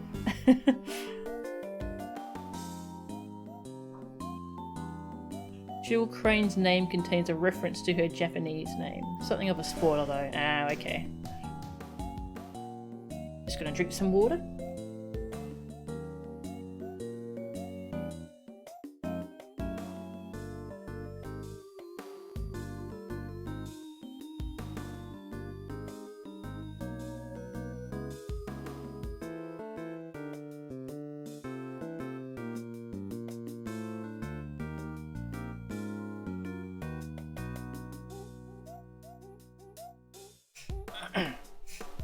I'll be leaving too. Take care, everyone. What a strange pair they are. The victim's head wound was post-mortem. Sebastian. And the candelabra dealt the fatal blow. Estimated time of death is late last night. What is it, Justine? While I do appreciate your enthusiasm, perhaps you should give your tongue a rest. You might pull a muscle. That would be painful indeed. She doesn't want us to know the details. Anyways, it's quite clear now. Kaye Faraday must be arrested. What? What's the big idea, pal? It's just as he says, Detective. The culprit is Miss Kaye Faraday. The young lady in bandages over there, although she's not wearing her usual attire. Are you not Miss Kaye Faraday? And what would you do if she is Kaye? If you're going to arrest her, then I will resist by any means necessary. That I guarantee you. I am now convinced. The doubts surrounding your suitability as a prosecutor were indeed warranted. It's fine, Mr. Edgeworth. You can go. Don't worry about me. I'll be fine. What are you saying, Kaye? You can't just go along with them, pal. But I don't remember anything. What if I really did kill that woman, and then forgot about it? If that's true... Acknowledgement is the goddess's mercy. Atonement is her will. The goddess of law will surely praise you for your prudence. Sebastian, and Judge Courtney, if you believe she is the culprit, on what basis do you make your accusations? Unless I'm completely convinced by your explanation, I will not obey your orders. Fine, have it your way. Now, sit tight and listen to the perfect reasoning of the best. We just got here.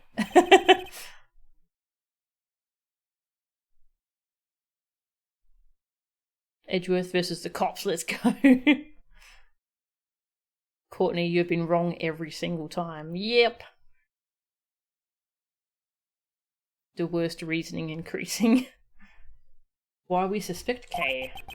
I am the best in the world. No one else can do what I do. Definitely on topic. Yes, that's why I was the first to realise that Kaye Faraday is a culprit.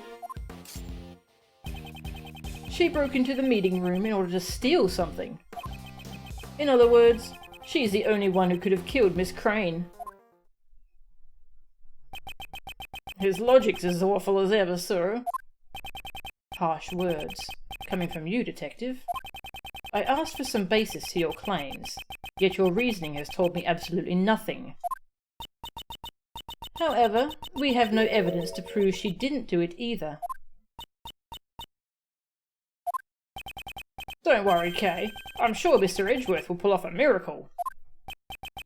You think my deductions are some kind of miracle work? You'd better not disappoint me. Understand, Miles Edgeworth? Because if you do, this whip of mine won't stay silent.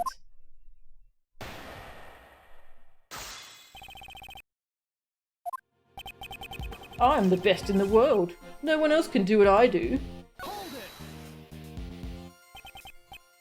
Already, I've noticed 2 contradictions in your testimony.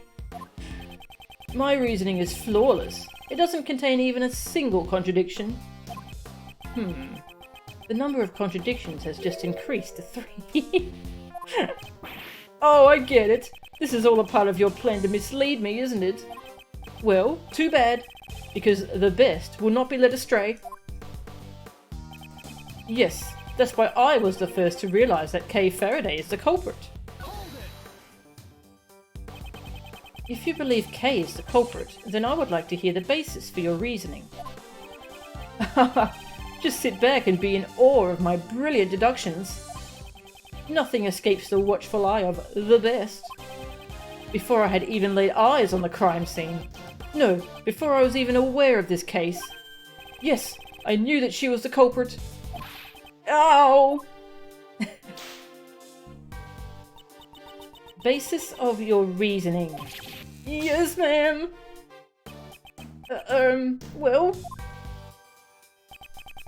She broke into the meeting room in order to steal something.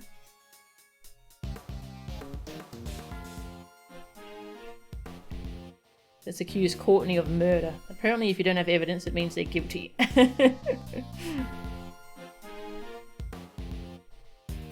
He's the worst around. Everything's gonna keep him down. To steal something? Steal what exactly? That's... What Kaye Faraday tried to steal was a file. Its contents, to be exact. An investigation report regarding Prosecutor Edgeworth. Do you have any evidence to prove she needed something like that? I am not the one who needs to present evidence. Isn't that right, Prosecutor Edgeworth? Yeah. Yes, I suppose that may be true. What? At any rate, Sebastian, please continue your reasoning. In other words, she's the only one who could have killed Miss Crane. Do you have any evidence to prove that no one else but Kaye could have committed the crime? Nope. Sebastian, let me tell you what will be the best thing for you to do. Look into any other possible suspects besides Kaye. Right now. Post haste. The best thing for me to do? Look into any other possible suspects. According to the preliminary reports, there were no traces of anyone else besides her. Even so, isn't it too premature to declare that she is the culprit? Declaring that she isn't so early into the investigation is a little premature as well, is it not? If only I had evidence that could prove Kaye's innocence. Good grief. There is a limit to how much you can falsely accuse someone. It's fine, Mr. Edgeworth. You don't have to. Fear not, Kaye. The truth will be revealed soon enough. Mr. Edgeworth. Kaye couldn't have murdered Miss Crane. If I can just prove that, she will be cleared of suspicion. Let's save. Pretty sure you need evidence to accuse someone of murder. Yeah, just a little bit. Otherwise, any reasonable judge will throw your case out the court.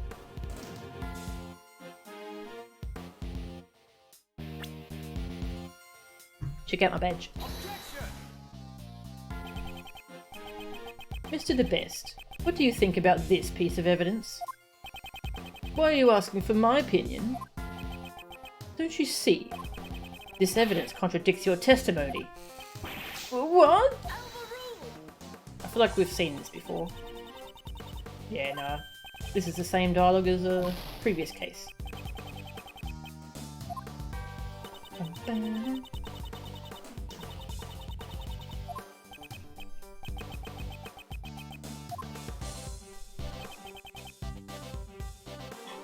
Alright, well...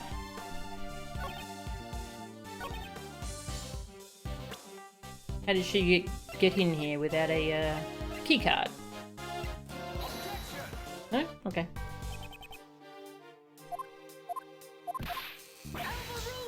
I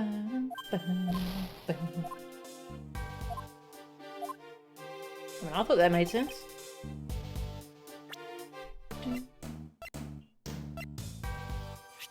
Ticket stub. Alright, do we know the time of death? Oh yeah, I think we know the time of death, don't we? Autopsy report. Yeah. The victim's body was discovered in the PIC meeting room. The estimated time of death is sometime between late last night and midnight. Oh, okay. That's really vague.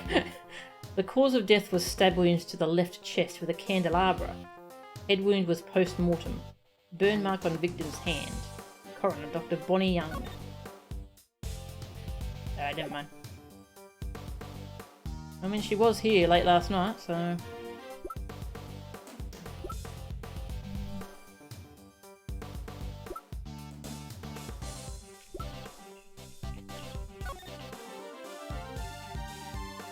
PRC meeting room is on the 50th floor. Interesting.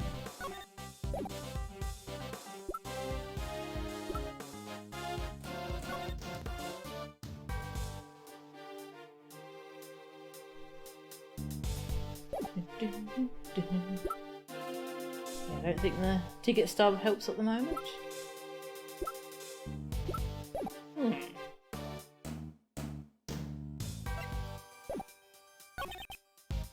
Maybe we'll try presenting the key card at this one. She broke into the meeting room. There we go. I just presented it the wrong one. No worries to Grey Man. Have a good night. Courtney is so corrupt. Yeah. Very awful. It certainly sounds like you are quite familiar with this room. The best man for the job should know all about the best places. Unfortunately, it seems that you are not the best man for the job. Are you mocking me? That's for you to decide. You didn't even know about this key card, did you? Of course I know about that. You need it to enter this room. Huh? Was it really needed? The best is hilarious. This foolish fool simply doesn't know when to give up. Oh! Sebastian, do you really suspect Kaye? That's right. She's the only one who could have done it. Well then, allow me to ask you. Since this room can only be entered by using a key card, how did she enter the room without one? Well, she probably used this and that, and... Oh, did you pull a muscle? Allow me to explain then. The door could only be opened by members of the PIC, which means... Yes, that's correct. She conceded so easily. Take a look at this.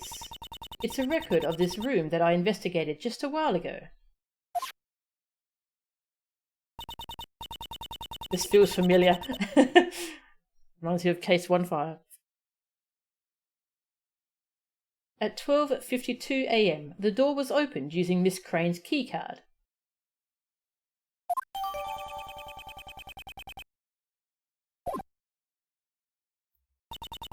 It's probable that the killer entered the room together with the victim, Miss Crane. After entering, the situation must have soured, leading to the murder. Your logic holds, but it is still merely conjecture, and it would imply that the killer and the victim were acquainted. No way, pal! Kaye doesn't even know the victim. I think she does.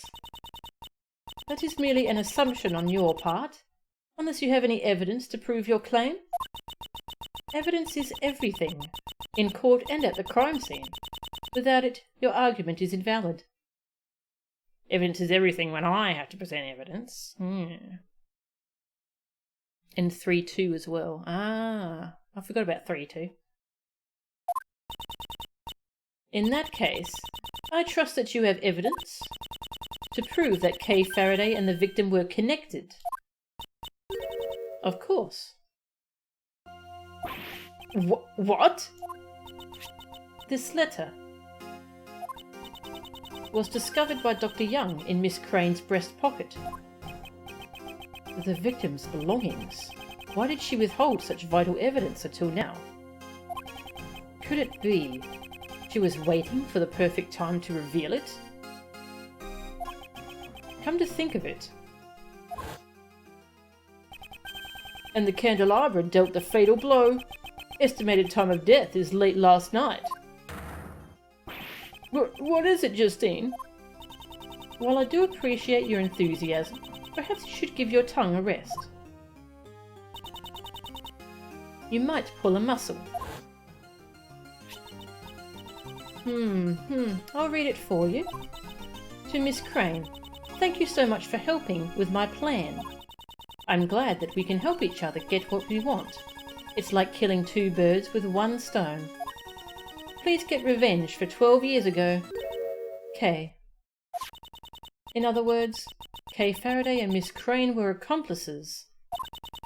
They probably planned to steal something from this room. Preposterous! Wait, that means the main culprit is... It's still Kaye Faraday, of course. It just means her crimes have increased by yet one more.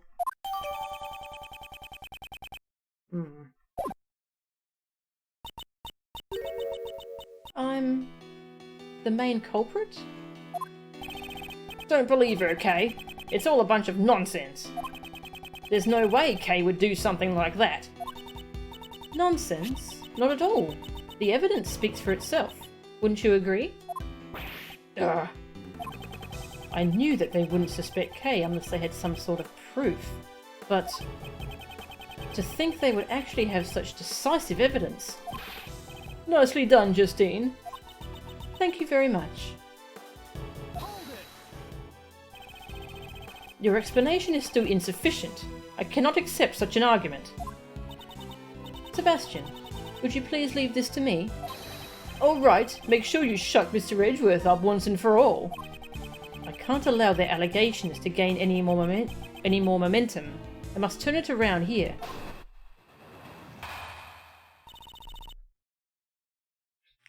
The letter from Kaye. Everyone keeps mentioning this emu war, so you looked it up. What did you just read? Yeah. I don't know too much about it, so yeah, it is probably better to read the like the Wikipedia article. But yeah.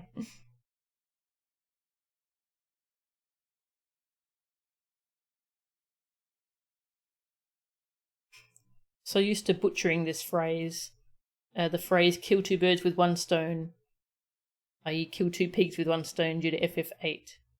It's so weird to hear the original phrase. It is a fun phrase to play around with.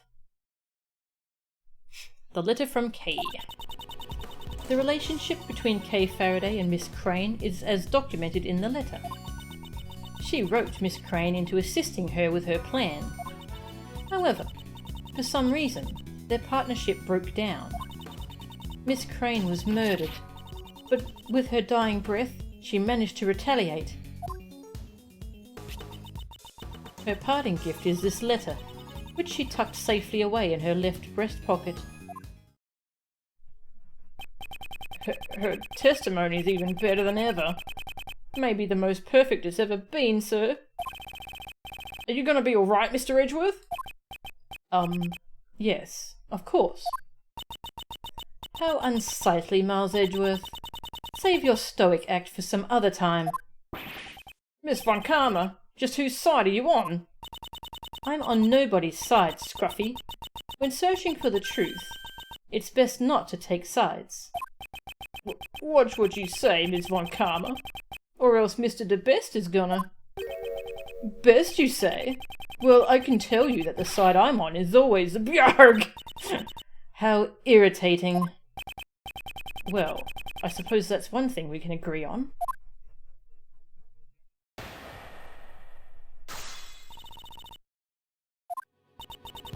The relationship between Kaye Faraday and Miss Crane is as documented in the letter.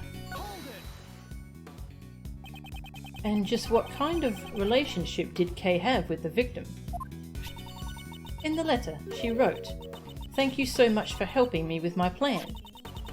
Their relationship should be quite obvious. That's right. She roped Miss Crane into assisting her with her plan. I would like to hear about Kaye's alleged plan in more detail. Just as she wrote in the letter, she wanted to steal something. What's more, the sender of the letter is Kaye Faraday, so it's obvious who the main culprit is. That letter could have easily been forged. It doesn't prove that she planned to steal anything. If memory serves me right, wasn't she a great thief? She's, taking a break at the moment. Very solid, very convincing, Edgeworth. I doubt there is any thief who would inform a prosecutor about their upcoming crimes. Perhaps she simply returned to her trade without you knowing. I suppose I have no means of denying that possibility. Kaye Faraday planned the theft and Miss Crane got caught up in it. However, for some reason, their partnership broke down. For some reason, you say? It seems your explanation isn't very clear. I'm sure the reason will become clear upon further investigation. But more importantly, there is no evidence to prove that Kaye Faraday did not commit this crime. While there is some evidence to suggest that she committed a crime, none of it can truly be called decisive evidence. What about the letter that shows their complicity and the scene of the crime? I think it's fair to say we cannot decisively rule out the possibility that she committed the crime. Miss Crane was murdered, but with her dying breath she managed to retaliate. Do you have any evidence to prove that Kaye was the murderer? Haven't you been listening? We've been saying that this letter is the evidence. Oh? And where in the letter does it say that she planned to murder the victim? Huh? Well, that's... I've got it! It's a hidden message written in invisible ink that can only be read by heating it up.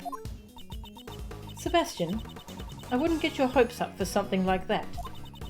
There is, of course, evidence that points to her as the criminal. Her parting gift is this letter, which she tucked safely away in her left breast pocket.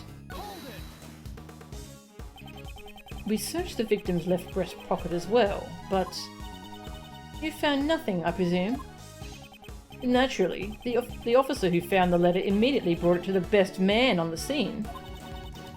The letter was safely tucked away in her left breast pocket, right above her heart. I believe this letter carries Miss Crane's will for the criminal to be arrested. I have no interest in your beliefs.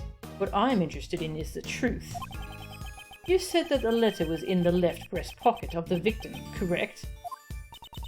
I swear by the goddess of law, there are no lies or mistakes in my statement. The letter was indeed discovered inside the victim's left breast pocket. The victim had been stabbed in the left chest area where the letter was hidden. This may very well be an important clue. I don't think that Kaye wrote the letter. But unless I can draw out more information here, that thought means nothing. I should start by pressing her for more details.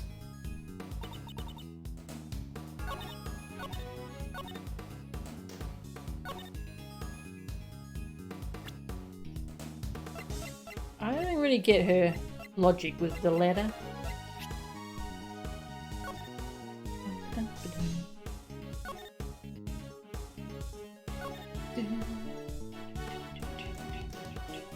And shouldn't it be, if... What was she saying?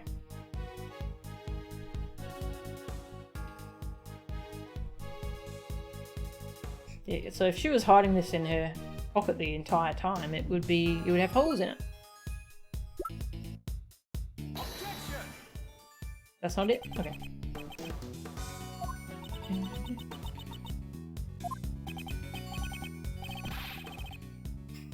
Yeah, we've seen that dialogue.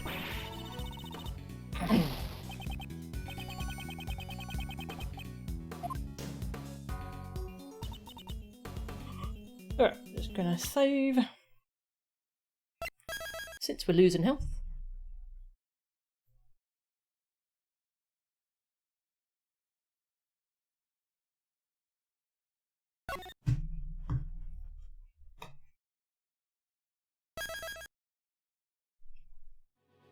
This woman needs to stop talking. It's even wearing Edgeworth out. Yep, she sucks. I hate her.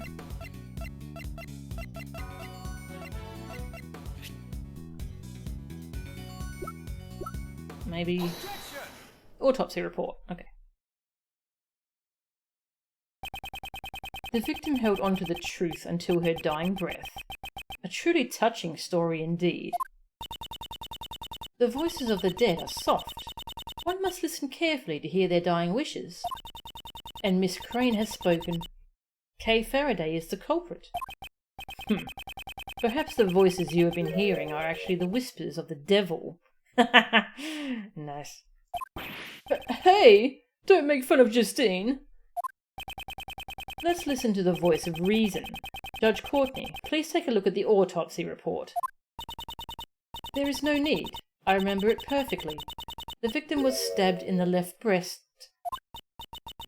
No. It can't be. The letter was found in the victim's left breast pocket. And that's where the victim was stabbed with a candelabra, right, sir? Precisely. It wouldn't have been possible to stab her there without piercing the letter as well. So, that begs the question. Why was the letter found in the victim's pocket? It's simple. It was placed there after the victim was murdered to throw suspicion onto Kaye. Somebody intentionally wanted to create this very situation. In other words, there exists the possibility that the letter was forged by the true culprit. No! The real murderer tried to pin the crime on Kaye. That is the only explanation for the letter. And in doing so, the murderer ended up digging their own grave, right, sir? The culprit is Kaye Faraday. The letter was... yeah, it was actually found in the victim's other pocket. Huh? What are you saying, pal? The officer's report was wrong when he said the letter was in her left pocket. It's actually in the...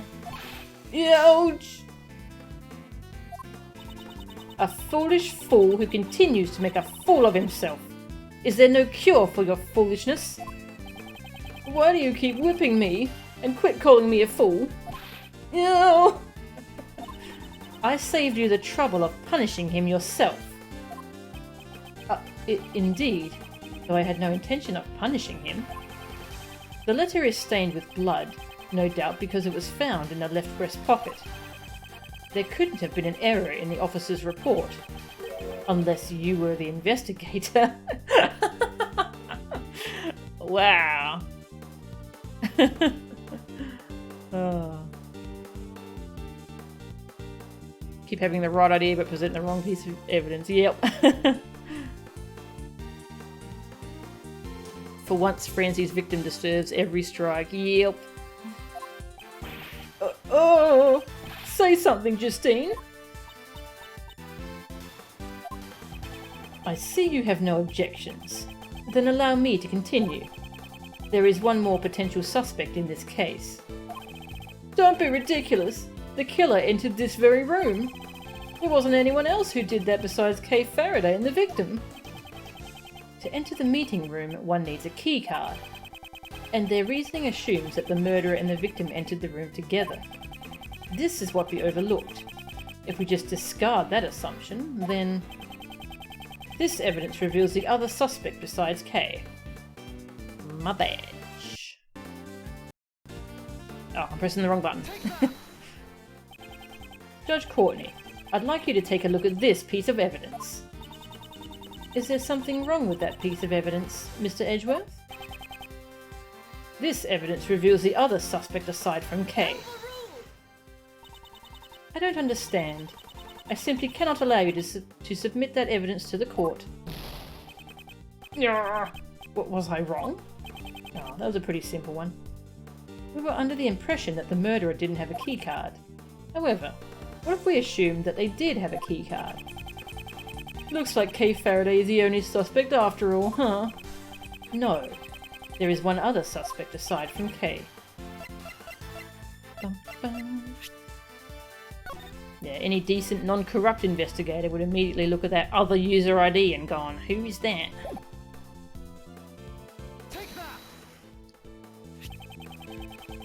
This is the keycard record Judge Courtney handed me earlier. The victim's keycard was used at 12:52 AM. And there was one more person who also used a key card. So you're saying this person was waiting to ambush the victim inside the meeting room? The key card was used at 10:15 PM. I wouldn't say it's impossible. No, it's impossible. And what makes you say that, pal? You got any proof? Of course I do. I myself am that proof.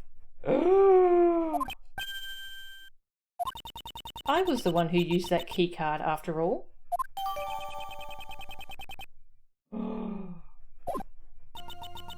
Is there something strange about a PIC member entering the PIC meeting room?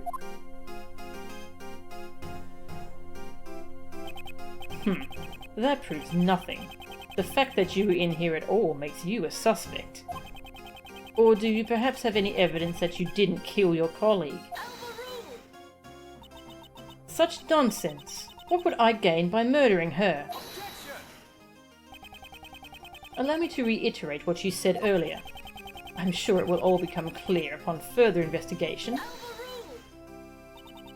Why would I, a faithful servant of the law, commit a crime? True enough, I entered this room.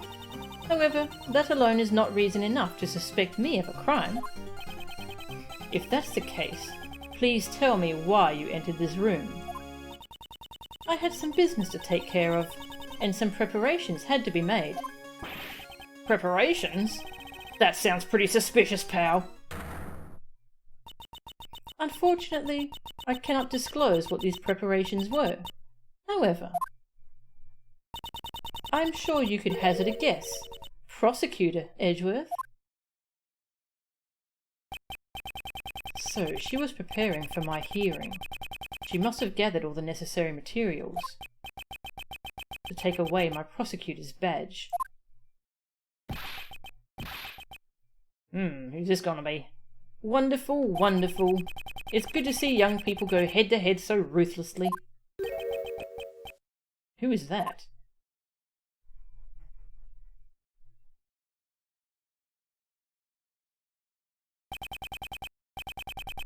Interesting. That takes me back. When I was young, I'd always butt heads with this brash detective. And then one day, he just disappeared. I hope he's still doing well. Here come the waterworks. Chairman de Best. Oh my... I friggin' knew it. I knew he was someone's kid or nephew. Did she just say de Best? Hello, Courtney. You sure are full of energy today. And if it isn't little Von Karma, look how much you've grown since I last saw you. Sir, it has been quite a while.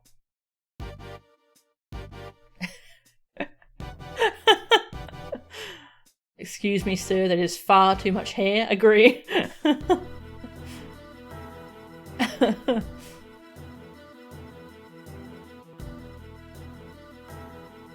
That explains quite a lot. Yeah, there's too much to best in this room. That's a lot of badges. Oh, I didn't... Yeah, those were all badges, weren't they? A curtsy? You don't have to treat me like some sort of stranger, you know? Remember back in the old days, when you'd sit on my lap and call me Unky Boo Boo? Here I go again. Oh, how I cried back then. Pops, what are you doing here? A member of the PIC was killed, and I heard that you were in charge of the case. What kind of prosecutor is followed around by his own father? Hold your tongue. Do you have any idea who this man is? Chairman of the PIC, former chief prosecutor. He's the right hand of the goddess of law. Now, Courtney. I'm just an old chunk of coal. There's no reason to speak so highly of me. Please excuse my subordinate's behaviour. I am Prosecutor Edgeworth, isn't it? Along with his trusty sidekick, Dick Gumshoe. I am Blaze the Best. I'm the proud father of that idiot over there. When that boy was born, me and the missus were happy as can be, you see? But now, I don't even know where she's gone to. Pops, you need a handkerchief? Ah, yes, Bastian is an idiot, but he's such a good boy, you know? Quite the doting father and son. Now then, Courtney, how's the investigation going? Sir, we've established that the culprit is Kaye Faraday. We are currently focusing our efforts. There are too many uncertainties in this case. It's impossible to determine that she's the culprit. Surely you haven't forgotten the matter of the letter. I already told you. It was just a simple mistake. The letter was in another pocket. Ouch! You talk too much. Now, let's all play nice. Everyone just calm down. I'm sorry that you had to witness such an unsightly scene, Mr. Chairman. Don't apologise, Courtney. I can follow everyone's logic. Except Sebastian's, that is. Hey, Pops! Chairman de Best, I am a prosecutor. My duty is to bring criminals to justice.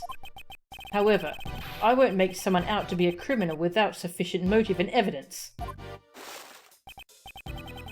I've heard about you and your relationship with the suspect, you know. To share such a strong bond. Kaye has assisted the police in arresting criminals countless times, pal. There are too many facets of this case that remain unexplored. I see. The bonds of youth are a wonderful thing indeed.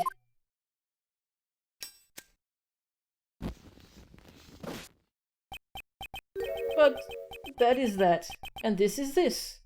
You know? What's that supposed to mean? The prosecutor's office needs to resolve this case as quickly as possible. I mean, just think of all the other cases that are piling up. There's no time to waste here. It's unfortunate, but you understand, right, Edgeworth? What? Now then, Kaye Faraday.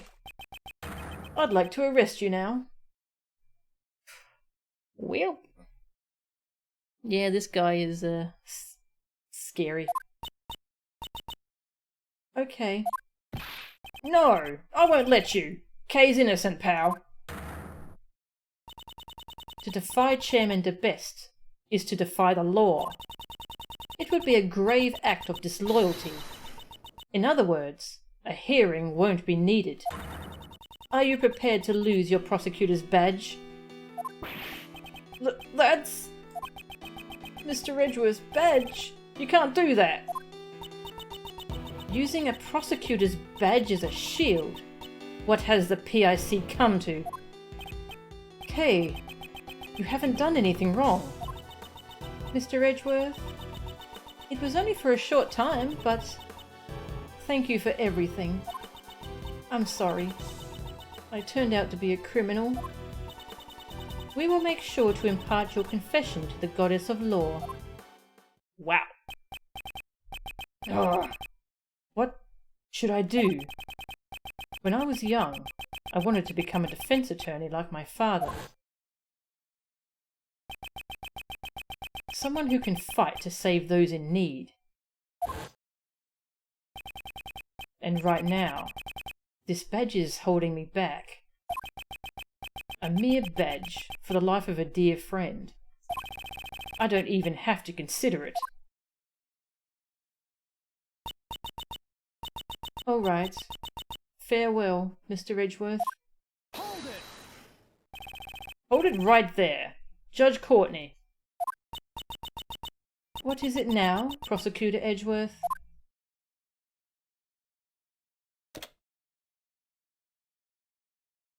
Wow. This is your prosecutor's badge. Prosecutor Edgeworth, what is the meaning of this?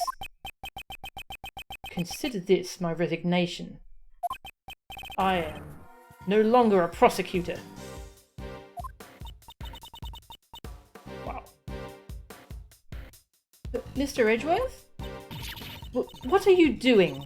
Explain yourself. Miles Edgeworth. You can't be serious. Mr. Edgeworth, you're joking, right? If you want a prosecutor, then My only mission is to bring the truth to light. If it's the prosecutor's path to turn a blind eye to the truth, then that title is worth nothing to me.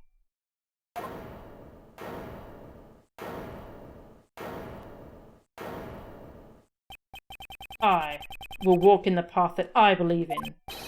I will not be stopped here. You're running away from Von Karma. From me? No matter what you say, I don't intend to go back on my decision. So, you're leaving me behind again? I'll never forgive you for this. No, this is all my fault. I'm sorry. If only I weren't here. Wait, Kaye. Detective Gumshoe, don't follow me. But Mr. Edgeworth, boss. I'm not your boss anymore, Detective. That's just too much, sir. It's always been you and me. We've always been a team.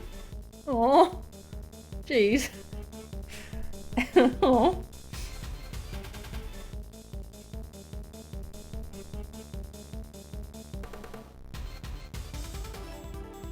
Nice to see someone has their head and heart in the right place. Yeah. Yeah, but no, I like my badges. Detective Gumshoe, you no longer need to follow my lead. You should try to accomplish whatever you can on your end.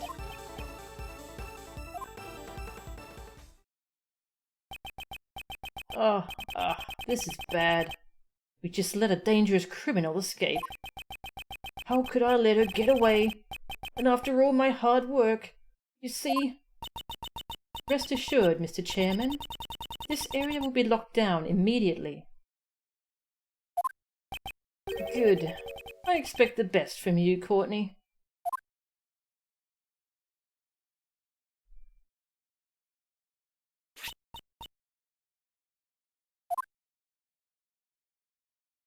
Wow.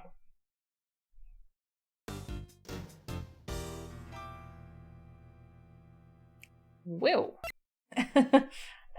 That's a hell of a cliffhanger. Well then. I can keep going for a little bit longer. I'll probably have to stop in the middle of this next segment. But I can't just leave it there. Not even trying to hide this guy's 100% corrupt and evil. Yerp. Yerp. Yeah, I'll keep going for a little bit longer. Actually, I'll take a quick bathroom break. And I'll take off my badges.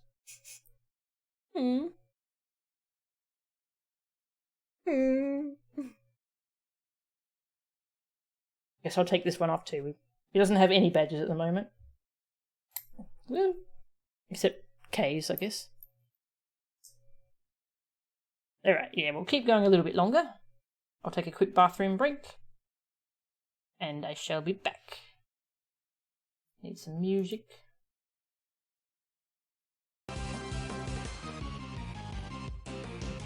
Alright, I shall be back.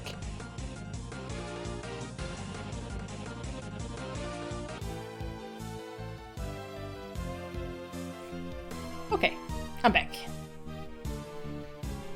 See how much longer I could go for. My throat was getting a bit sore, I just had a bit more honey. See how we go. This case is so good. And hi, I'm back. Hi. Hi.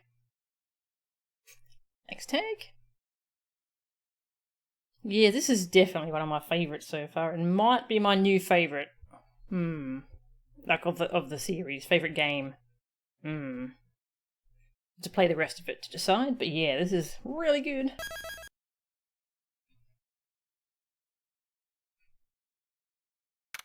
It's a testament that I'm still playing it, even though my throat's a bit sore. Like, that was a perfect stopping point. But no, I wanna play more.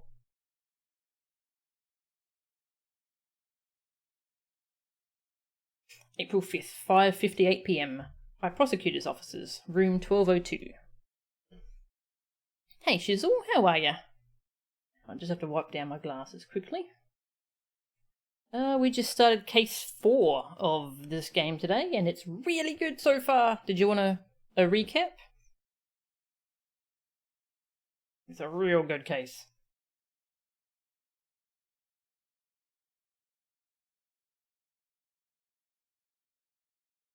Okay. Yeah, glass is still dirty. Yes, counting. Were you here watching the stream when I mentioned that I thought the best got in out of nepotism? How much were you laughing?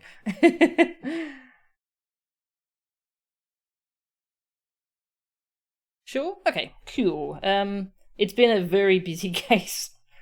So Kaye, seems like someone pushed her off a roof of a huge building. That mustn't, I don't know. She's lost her memory. She seems alright aside from that, but yeah, she's totally lost her memory, so she's acting very differently. So we started off trying to help her recover her memories. And of course there was a dead body nearby, and so she's been accused of it. And it turned out the victim was a member of the PIC, the Prosecutorial Investigation Committee, and they were going to take away Edgeworth's badge today, until that happened.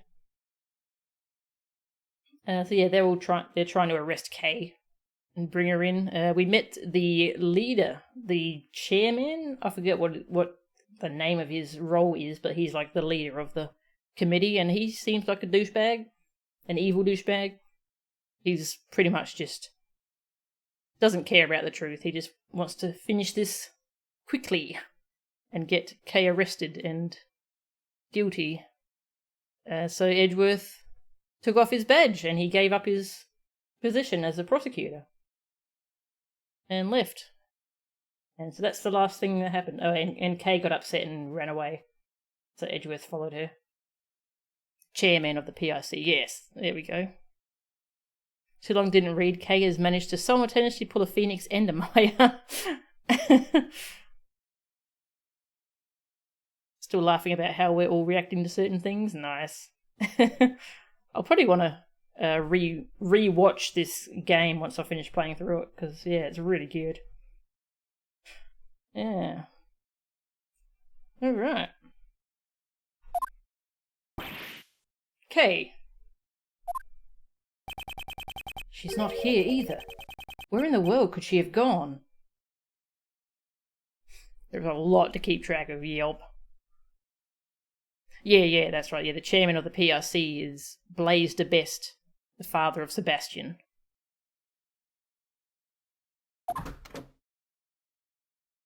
Hey, Raymond. Knock knock, I'm here. Mr. Shields. What's going on, Miles? Why the long face? Well, stuff has happened. Raymond is, Kaye Shizzle coming into the chat going, hey, how is, what's going on? What's going on? Hey, how are ya? Take it from Uncle Ray. You won't be popular with the ladies looking like that. Why are you here? Did something happen? That's my line. Have you seen the news? About the murder at the PIC headquarters? Your hearing. Wasn't it there today? I found myself wondering if you guys had somehow got caught up in it. Wait, it's already made the news. I hear they're searching for a teenage girl suspected of killing an attorney. I can't imagine it could have been her, but it has been bothering me. Could you give me the full rundown? The truth is... But Miles, are you trying to give your Uncle Ray a heart attack? I'm not joking. She really did lose her memory. On top of that, she's a suspect. That makes things even more difficult.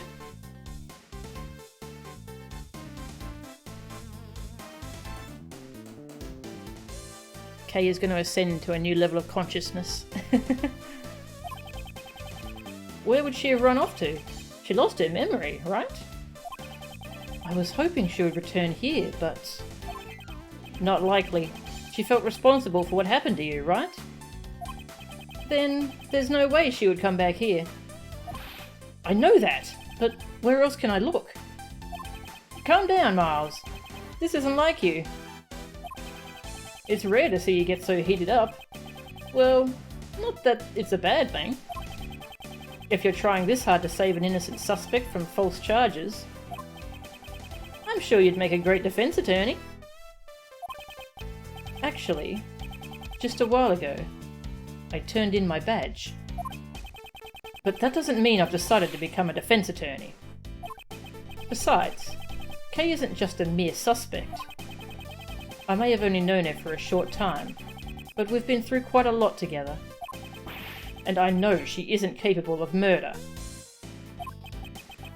I'm surprised. I never thought you would go so far to support someone else.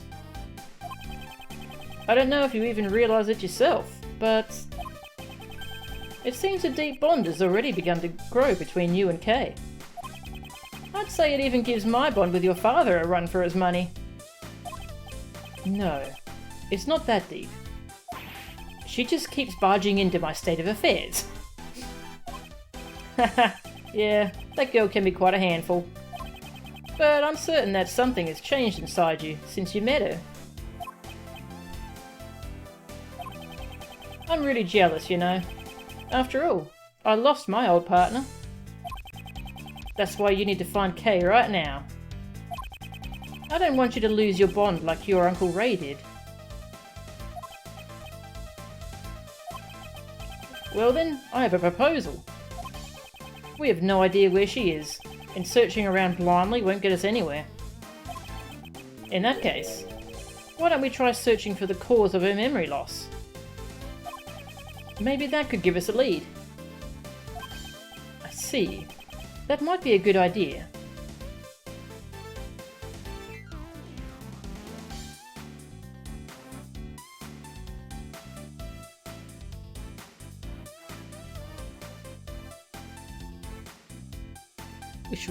Wish Raymond wouldn't push the become a defense attorney thing so hard. Just gives the impression he wants Edgeworth to be a replacement to Gregory. Then again, I suppose Raymond was affected by Gregory's murder pretty badly too. Yeah. Yeah, I think he very much wants Edgeworth to kind of take Gregory's place.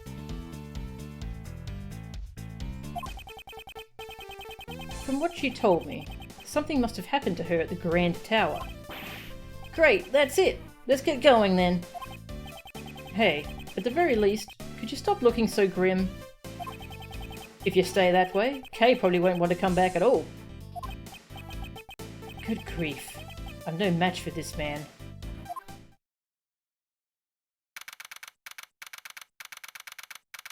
.42 PM, Grand Tower, viewing platform. We don't have our badge. We have Kaye's badge. We still have a badge.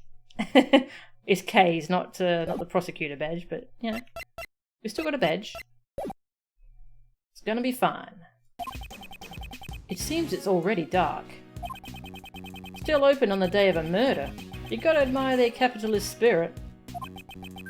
But there's no one here. Looks like we've got the place all to ourselves. To prove Kaye's innocence, I'll need to investigate her lost memories. Hey, let's go, Miles. We can investigate the roof as much as we want, so let's do what we can.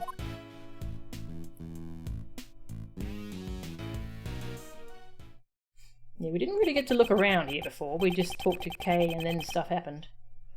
Do what we can, huh? I suppose that's all we can do for now. Yes, all we can do for now is do what we can. A loop of logic. An intentional character flaw. Yeah, definitely.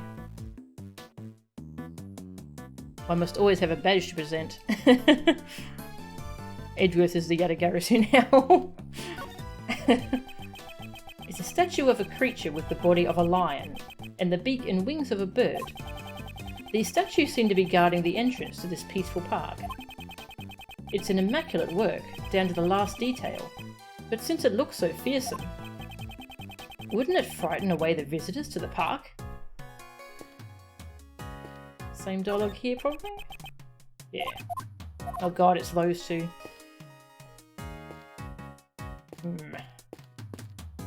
Alright, let's go talk to him. Miles Edgeworth, so we meet again. Yeah, this is the nurse who cared for Kaye, who found Kaye when after she lost her memories. And that's her grandmother, who owns that hospital, the Die Young Hospital. What a name. What are you two doing here? Well, we came all this way, so I thought we'd buy some cotton candy. And what about you? You want folks to get the wrong idea about you? Do not worry, I will decide my own actions. You're just a no-good ex-prosecutor. It's no wonder you got the axe. Wait, what? You got fired? You needn't be concerned with what happens to me. Are you sure? Oh yeah, what happened to Kaye? Huh? Was there some sort of trouble between you two? Anything I can do to help? How about an injection? Oh yeah, she wants to give people injections. All the time.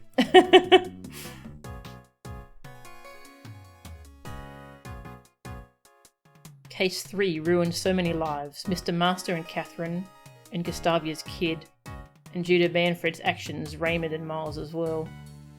In some way, Case 3 of this game, or at least the Gregory half of it, is the most impactful case in the entire series. Wow, yeah, I didn't think of that. That's really true. And it was about a baking show, yes. Yeah, it was the source of so much, wasn't it? Jeez. It's fine. Are injections her answer to everything? Oh, right. It's getting cold, isn't it? Let's go home. Well then, Mr. Miles Edgeworth, let's meet again soon.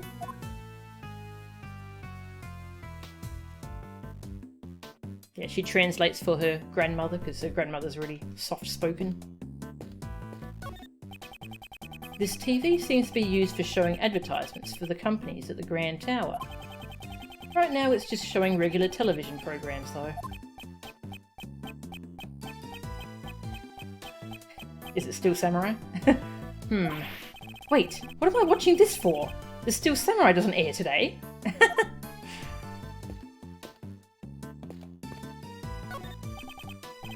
You, sir, how about some heavenly cotton candy? Heaven's Tear. Heaven's Tear? Did they name them after the shape of the clouds you can see from here? We tear a regular piece of cotton candy in half, and then sell it without changing the price. That's why the name is Heaven's Tear. We tear the costs in half while crying tears of joy. If the customers knew that, they would be crying tears of sorrow. Wow. Alrighty then.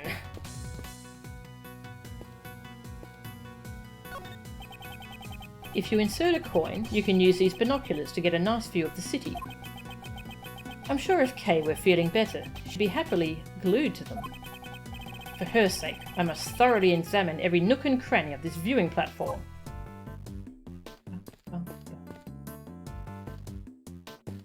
Could examine something there. What was it? It's a statue of a pony sparkling in the twilight. The statue has wings. Perhaps it's Pegasus, the flying horse of myth. No, there's a horn on its head. Could it be the legendary unicorn? But I thought unicorns didn't have wings. What's this? There's a plaque at the bottom. The title of this work is written on the plaque. A Magical Contradiction. I suppose the only part of this work I was able to understand was the contradiction part.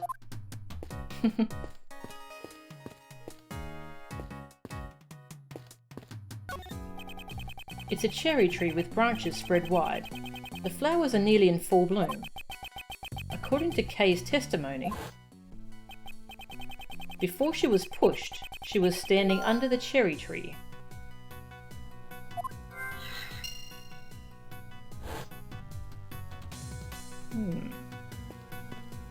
Nothing unusual around here.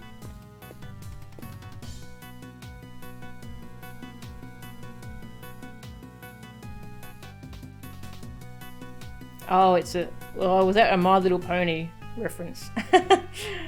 There you go. I did not even realise that. That's funny. Why do you think Kaye lost her memories? Was there something she wanted to forget? Mars, did you say something horrible to her? Of course not! I would never say anything that cruel to someone. Well, I might have said some unkind things to Detective Gumshoe in the past, but... I see. Now I feel bad for the big guy. The person in the red raincoat who pushed Kaye off the tower. She said they came toward her from the direction of the stand. From that, we can deduce Kaye was pushed over the railing on this side.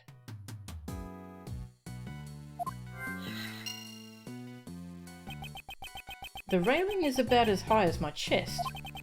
It's unlikely that someone could fall from here accidentally. I don't see any particular problems with this railing. Bing, bing.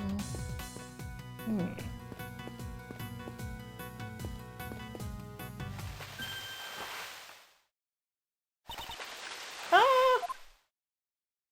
Oh, found Kaye. Sparkling in the twilight. Ah. Ow. Kaye. Don't mind me. I was just admiring the view beneath the tree. Did you just fall out of that tree? I didn't mean to fall. My foot slipped.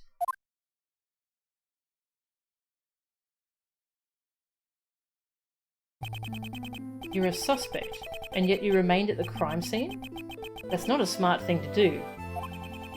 Even if you have memory loss, shouldn't you have realised this much? This whole time, while you were playing this silly game of hide and seek. I've been worried sick about you. Oh, she's getting the parent lecture. Are you angry with me? Of course I am. Answer me. What were you doing here? Did you think I'd let you off the hook that easily just because you have memory loss? That's not it. I came here because I thought I could get your badge back. What?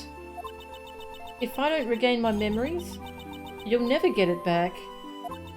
I thought if I went back to where I lost my memories, then maybe I would remember. If I could just remember killing her.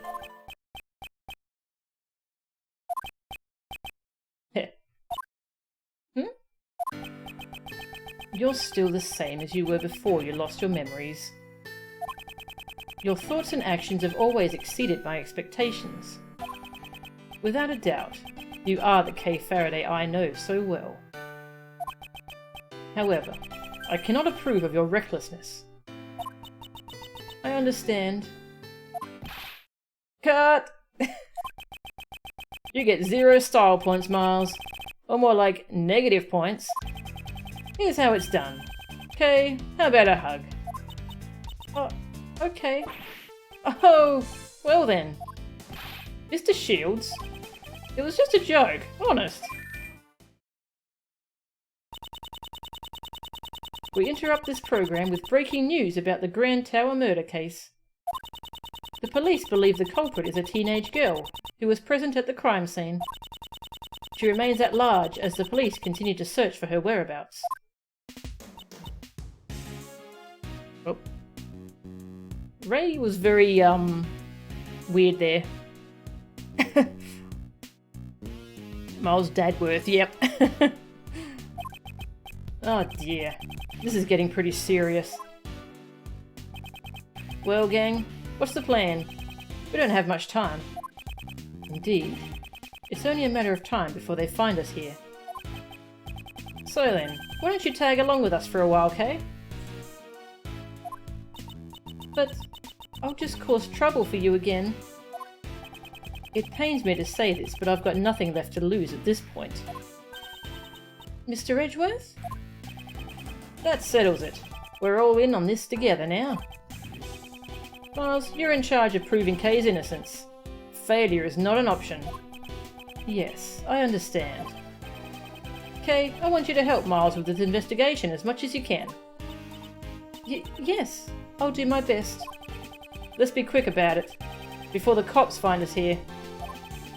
Unlike some people, Uncle Ray still has a lot to lose. Sheesh, if I lose the law office, I'll never be able to face Gregory. This man. I'm glad he's on our side. Yeah. Yes? Can I help with something?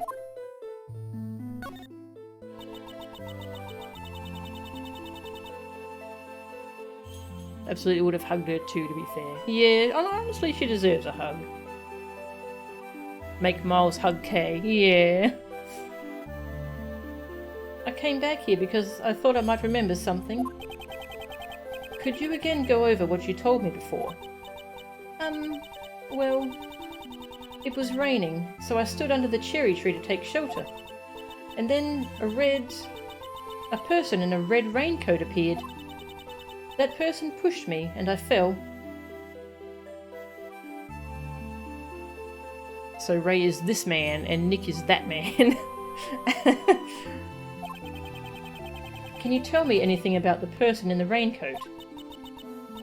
I'm sorry, I don't remember that much. No, wait. As the person approached me, I saw the moon just over their shoulder. The moon?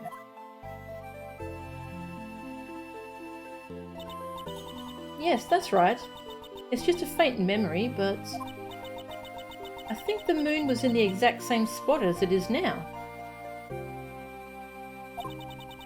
It was floating just above the cherry tree. She could see the moon behind the figure in the raincoat? Wait, what? How does that work?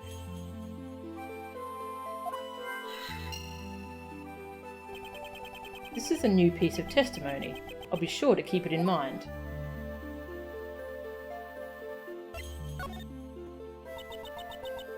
Mr. Edgeworth, for a while now, I feel like I'm on the verge of remembering something.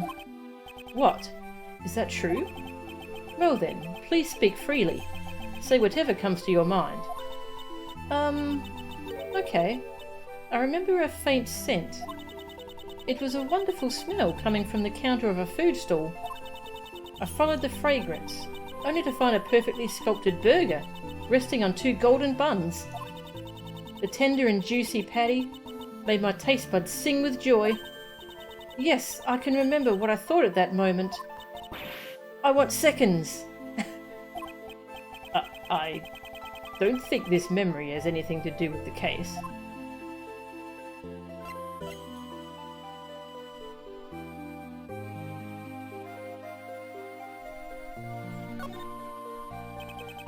You called yourself the Great Thief Yatagarasu.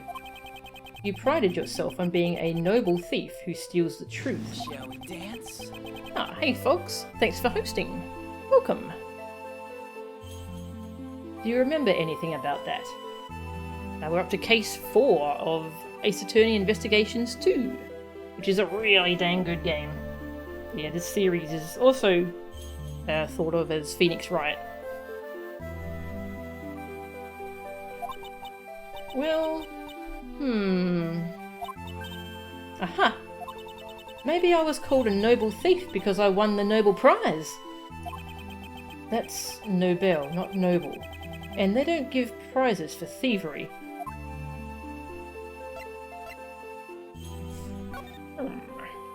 What can we show?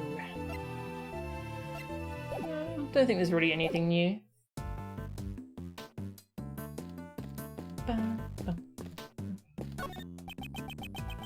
I can't believe this incident is already on the news. I wonder how they caught wind of it. Maybe they're doing a live report from that helicopter over there. Uncle Ray's going to be on TV. Miles, make sure you tune in. What is he thinking at a time like this?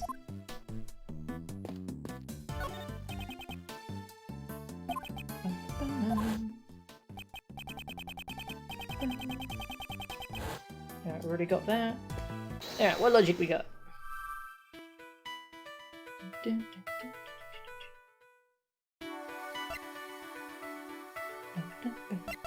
Where was Kaye standing? But that doesn't make sense.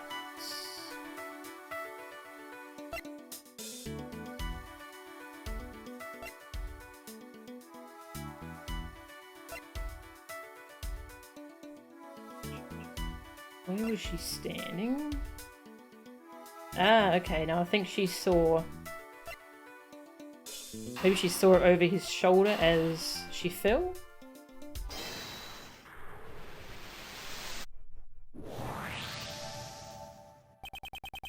If I recall Kaye's testimony, a person in a raincoat approached her from behind the candy stand.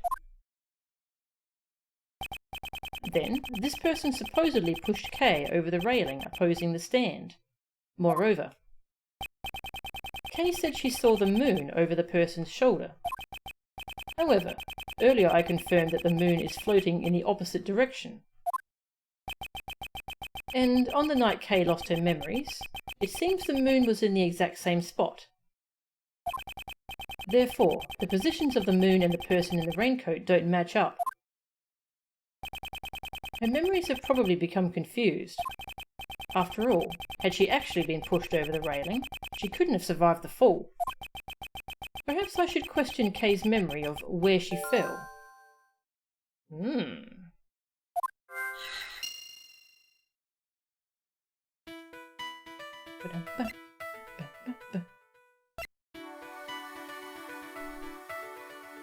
Well, I'll try putting these two together, just stick them together, what happens? Hey buddy cat, welcome!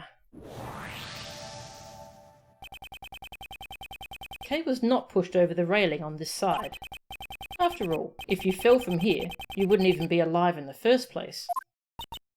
But I'm certain I was standing under the cherry tree. If I fell, then the only place I could have fallen was over the railing. Well, maybe the ground just opened up from under you and swallowed you up. The ground here can open up? How? No, it was just a joke, Kaye. Please don't take it so seriously. No. Strange as it may sound, that may actually be the truth. Even if it's only a small chance, it matters not. Let's try searching the area around the tree. Ah, yep. This looks like a hatch here.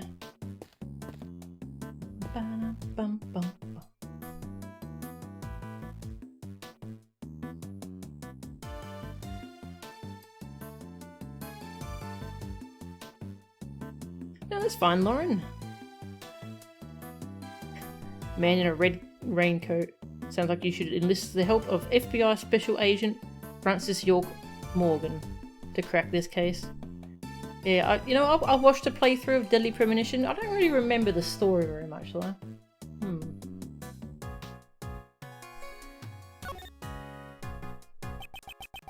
Kaye could not have fallen over the railing. There must be something around here that proves it. Maybe it's the trapdoor right there. Petals. Flower petals are scattered all over the ground. The blossoms are not yet in full bloom, so the strong winds up here must be the culprit. Personally, I'd appreciate it if they spent a little more effort cleaning these petals up.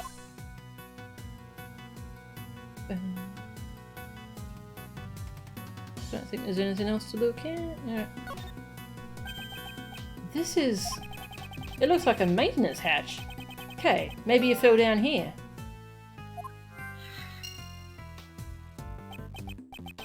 Nah, just kidding. There's no way something like that could happen. I'm sorry. I just can't remember if... No, that was just a joke. No need to take it seriously. Right. So, when should I take you seriously then? When indeed? Well, if you jumped into Uncle Ray's arms. He's being just straight up really mega creepy. Mr. Shields. Come on, Miles. It was just a joke. A joke, you know? Oh, I get it. No one ever takes you seriously.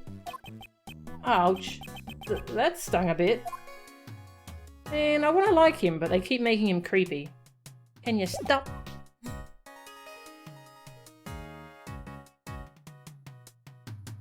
That game had a story. Apparently, I can't remember very well though. Something about like red seeds or something. Like seeds of a flower or something. I don't know. Alright, well we don't have any more logic for that.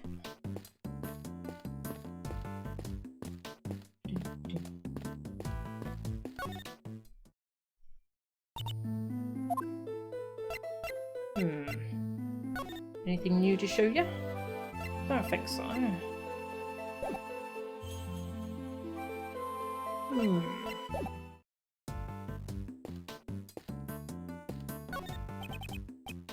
Yeah, I already looked at that. Maybe there's something else to look at here. Nope, that's all.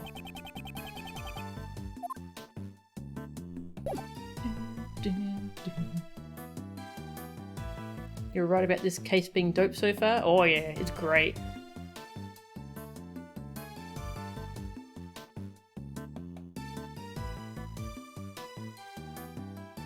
Mostly due to writing, probably. And or the guy just wants to be an uncle figure, but no one takes him as that. Just basically act out creepy more than what he intended. Does happen. Yeah. Yeah, because he only asks women for hugs, so if he ever asked like Miles for a hug or something, it would come across better as like an uncle kind of thing. A pony sparkling in the twilight. Yeah. What have we missed? Already looked at that, didn't we? Yeah. A DMC style call out whenever these people start dropping these savage lines. It's good.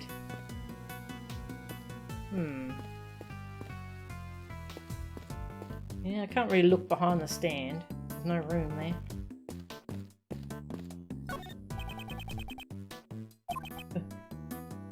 I'm sure if Kaye were feeling better, she'd be glued to them. Oh, okay.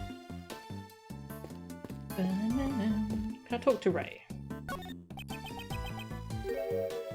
Will you talk to him?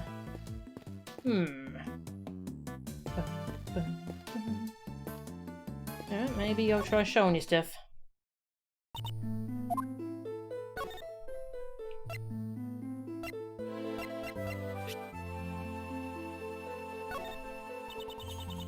The person in the red raincoat really was here. Are you sure that they were walking towards you from behind the stand? That's right. They walked straight up to me. There must be some evidence. Maybe that person left footprints behind. There is no ground behind the stand. No one could have walked there. Then... oh yeah, I've seen this dialogue from last time. No such thing as ghosts. Thought we're getting somewhere.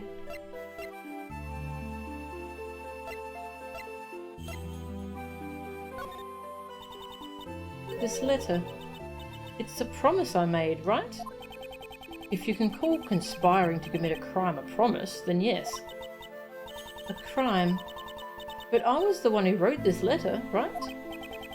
This letter is not handwritten. We cannot be certain that you wrote it. Is that so?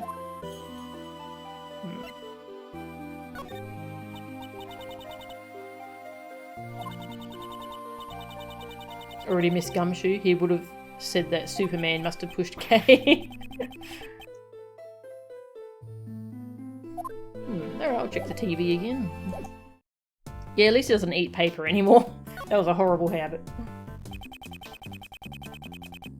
Okay. We're seeing live footage from the 50th floor. The investigation will continue through the night. The 50th floor? Isn't that the meeting room of the PIC headquarters? That's right. We can see the shadows of the investigators behind those blinds. Uh-oh. Looks like making a clean getaway just got that much harder. It seems we have no choice but to cleverly evade the eyes of the media. Maybe Uncle Ray should have become a spy instead of an attorney. If worst comes to worst, I may have to use Mr. Shields as a decoy. Miles, just now, you were thinking of something terrible, weren't you? Okay, we can inspect the TV. Interesting.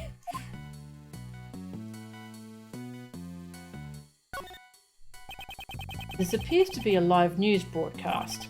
In other words, what we see on the screen is how the Grand Tower looks at this very moment. Does that mean we can be seen on the TV too? No, the camera is too far away and it's too dark to see us clearly. There's no need to worry. It certainly would be bad if Kaye were to be seen on TV right now. Kind of weird that we don't see Ray standing there. We're seeing live footage from the 50th floor. The investigation will continue through the night. The 50th floor? Isn't that the meeting room of the PIC headquarters? Okay, yeah, we've seen that dialogue. Don't know why I can't skip through it. It looks like they are still investigating the meeting room. As the reporter said, you can see the investigators' shadows moving around. Hmm? There is a huge contradiction in this image. I should present that piece of evidence. Thanks, Edgeworth. Now, let's go look at the clock face. Ah. Huge contradiction. Oh yeah, that's the wrong floor.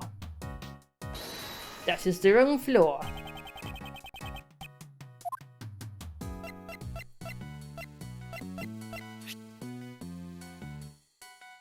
No worries, Son of 2K. Have a good night.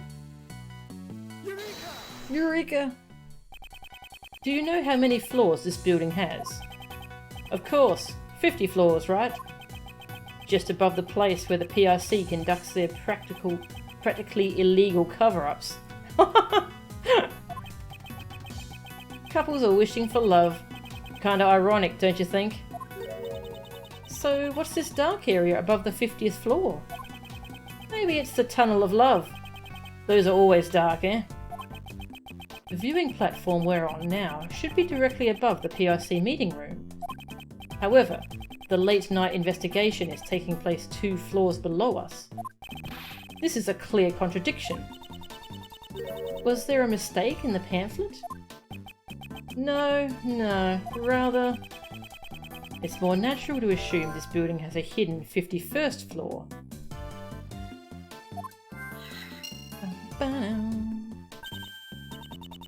I see. So that's where the Tunnel of Love is. Ah, she's so pure and gullible. It's breaking Uncle Ray's heart. Then why don't you take this opportunity to be more serious for once? You just don't get it, Miles. I joke around to make things easier for you. On the contrary, his painful jokes only make things harder for me. Alright, see if there's anything else to look at there. Already checked this area, that means we're done here. Present that evidence.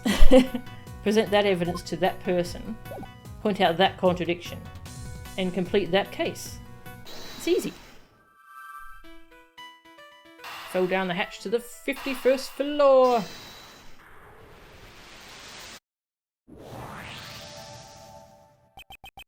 An extra floor between the 50th floor and the viewing platform. Why didn't anyone notice it? Normally, you'd notice it. I mean, how can you hide an entire floor? That is where the problem lies. No one noticed something that should have been easily noticeable. In other words, it must be impossible to access the 51st floor through normal means. I see. Maybe there's a secret portal or something. Okay, now's not the time to be thinking with portals. Oh god, the references.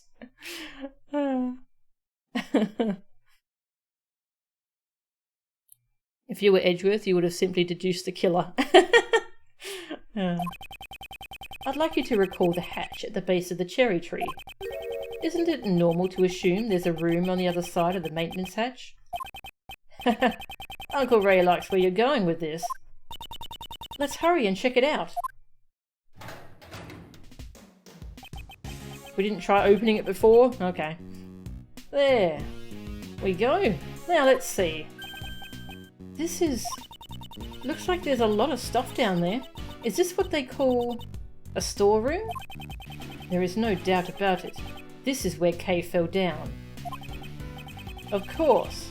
And with this, the mystery is solved. No, not yet. We still have the mystery of the person in the red hood who was walking in mid-air. Now, let's not get greedy, shall we? We've found the storeroom, so let's wrap things up here. I suppose you have a point. It does seem to warrant an investigation. Yay! Well, if it isn't Miles Edgeworth. Ah, Emma! Emma, what are you doing here? I heard about the case from Detective Gumshoe. Since I was already in the area, I thought I might as well check out the crime scene. This girl's name is Emma Skye. She's a high school student studying in Europe to become a forensic scientist. She's the younger sister of my former boss, and a witness in one of my trials 2 years ago. Detective Gumshoe told me everything over the phone. He sounded really upset. He said you lost your badge at the Grand Tower, and Kaye became a mummy.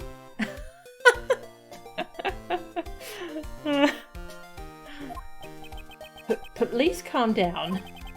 I thought you left for Europe just a few days ago. Don't tell me you've come back already. Yep, and I've brought my teacher from abroad too. He needed an interpreter, so I volunteered to help. If your teacher cannot speak English, why aren't you with him right now? He can still communicate with people. Don't underestimate the importance of body language. That doesn't really count as a language. But enough about that. What happened to Kaye? Is she alright? My, what a good friend. Isn't this great, Kaye? Yeah. Who are you? Are you Mr. Edgeworth's new assistant? Haha, on the contrary, my dear. I'm Ray Shields, head of the Edgeworth Law Officers. Edgeworth? Law Officers? Wait, you mean like defense attorneys? Mr. Edgeworth? When did you suddenly become an attorney? No, it's not like that. Now that I think about it, it is a rare, complicated working relationship. It is a rather complicated working relationship. Don't sweat the details. Let's start with an introductory hug. Oh my god, stop. Emma is a very popular character. They advertise her appearance in AA1 as a selling point. Really? That's cool. Why don't you become a defense attorney, Mr. Edgeworth? Hey, don't just ignore me, because I don't approve at all. Well, why don't we continue this conversation down below? That's right. The police could arrive any second now. Mr. Edgeworth, who's she? I'll explain later. First, we have to go down the hatch. Ah, okay. Guess I'll be joining the defense team? I'll explain about that too. Well then, let's go to the storeroom. To be continued. Wow. This is a good case. I'm going to need to stop streaming though, sadly. My throat's getting very sore. And I'm getting very hungry too. 7:40. Ray, there's so much to explain, yes. So much has happened. Oh, we shall continue this next time. We are in question mark. Question mark, question mark, question mark. Copy paste a few times. Okay, who's streaming that I can host? Good stopping point. Nice. Excellent. I'm looking forward to getting back to this though. This case is really good. Okay, who's streaming at the moment? Not many people. I don't have many people I follow at this hour. I can send you all over to I Ate Your Pie, who is... Oh, is he doing a speed run? Yes. He's running Mario 64, 120 star. Very nice. Thanks everyone for watching. /raid I Ate Your Pie. And I will see you all next time. See ya.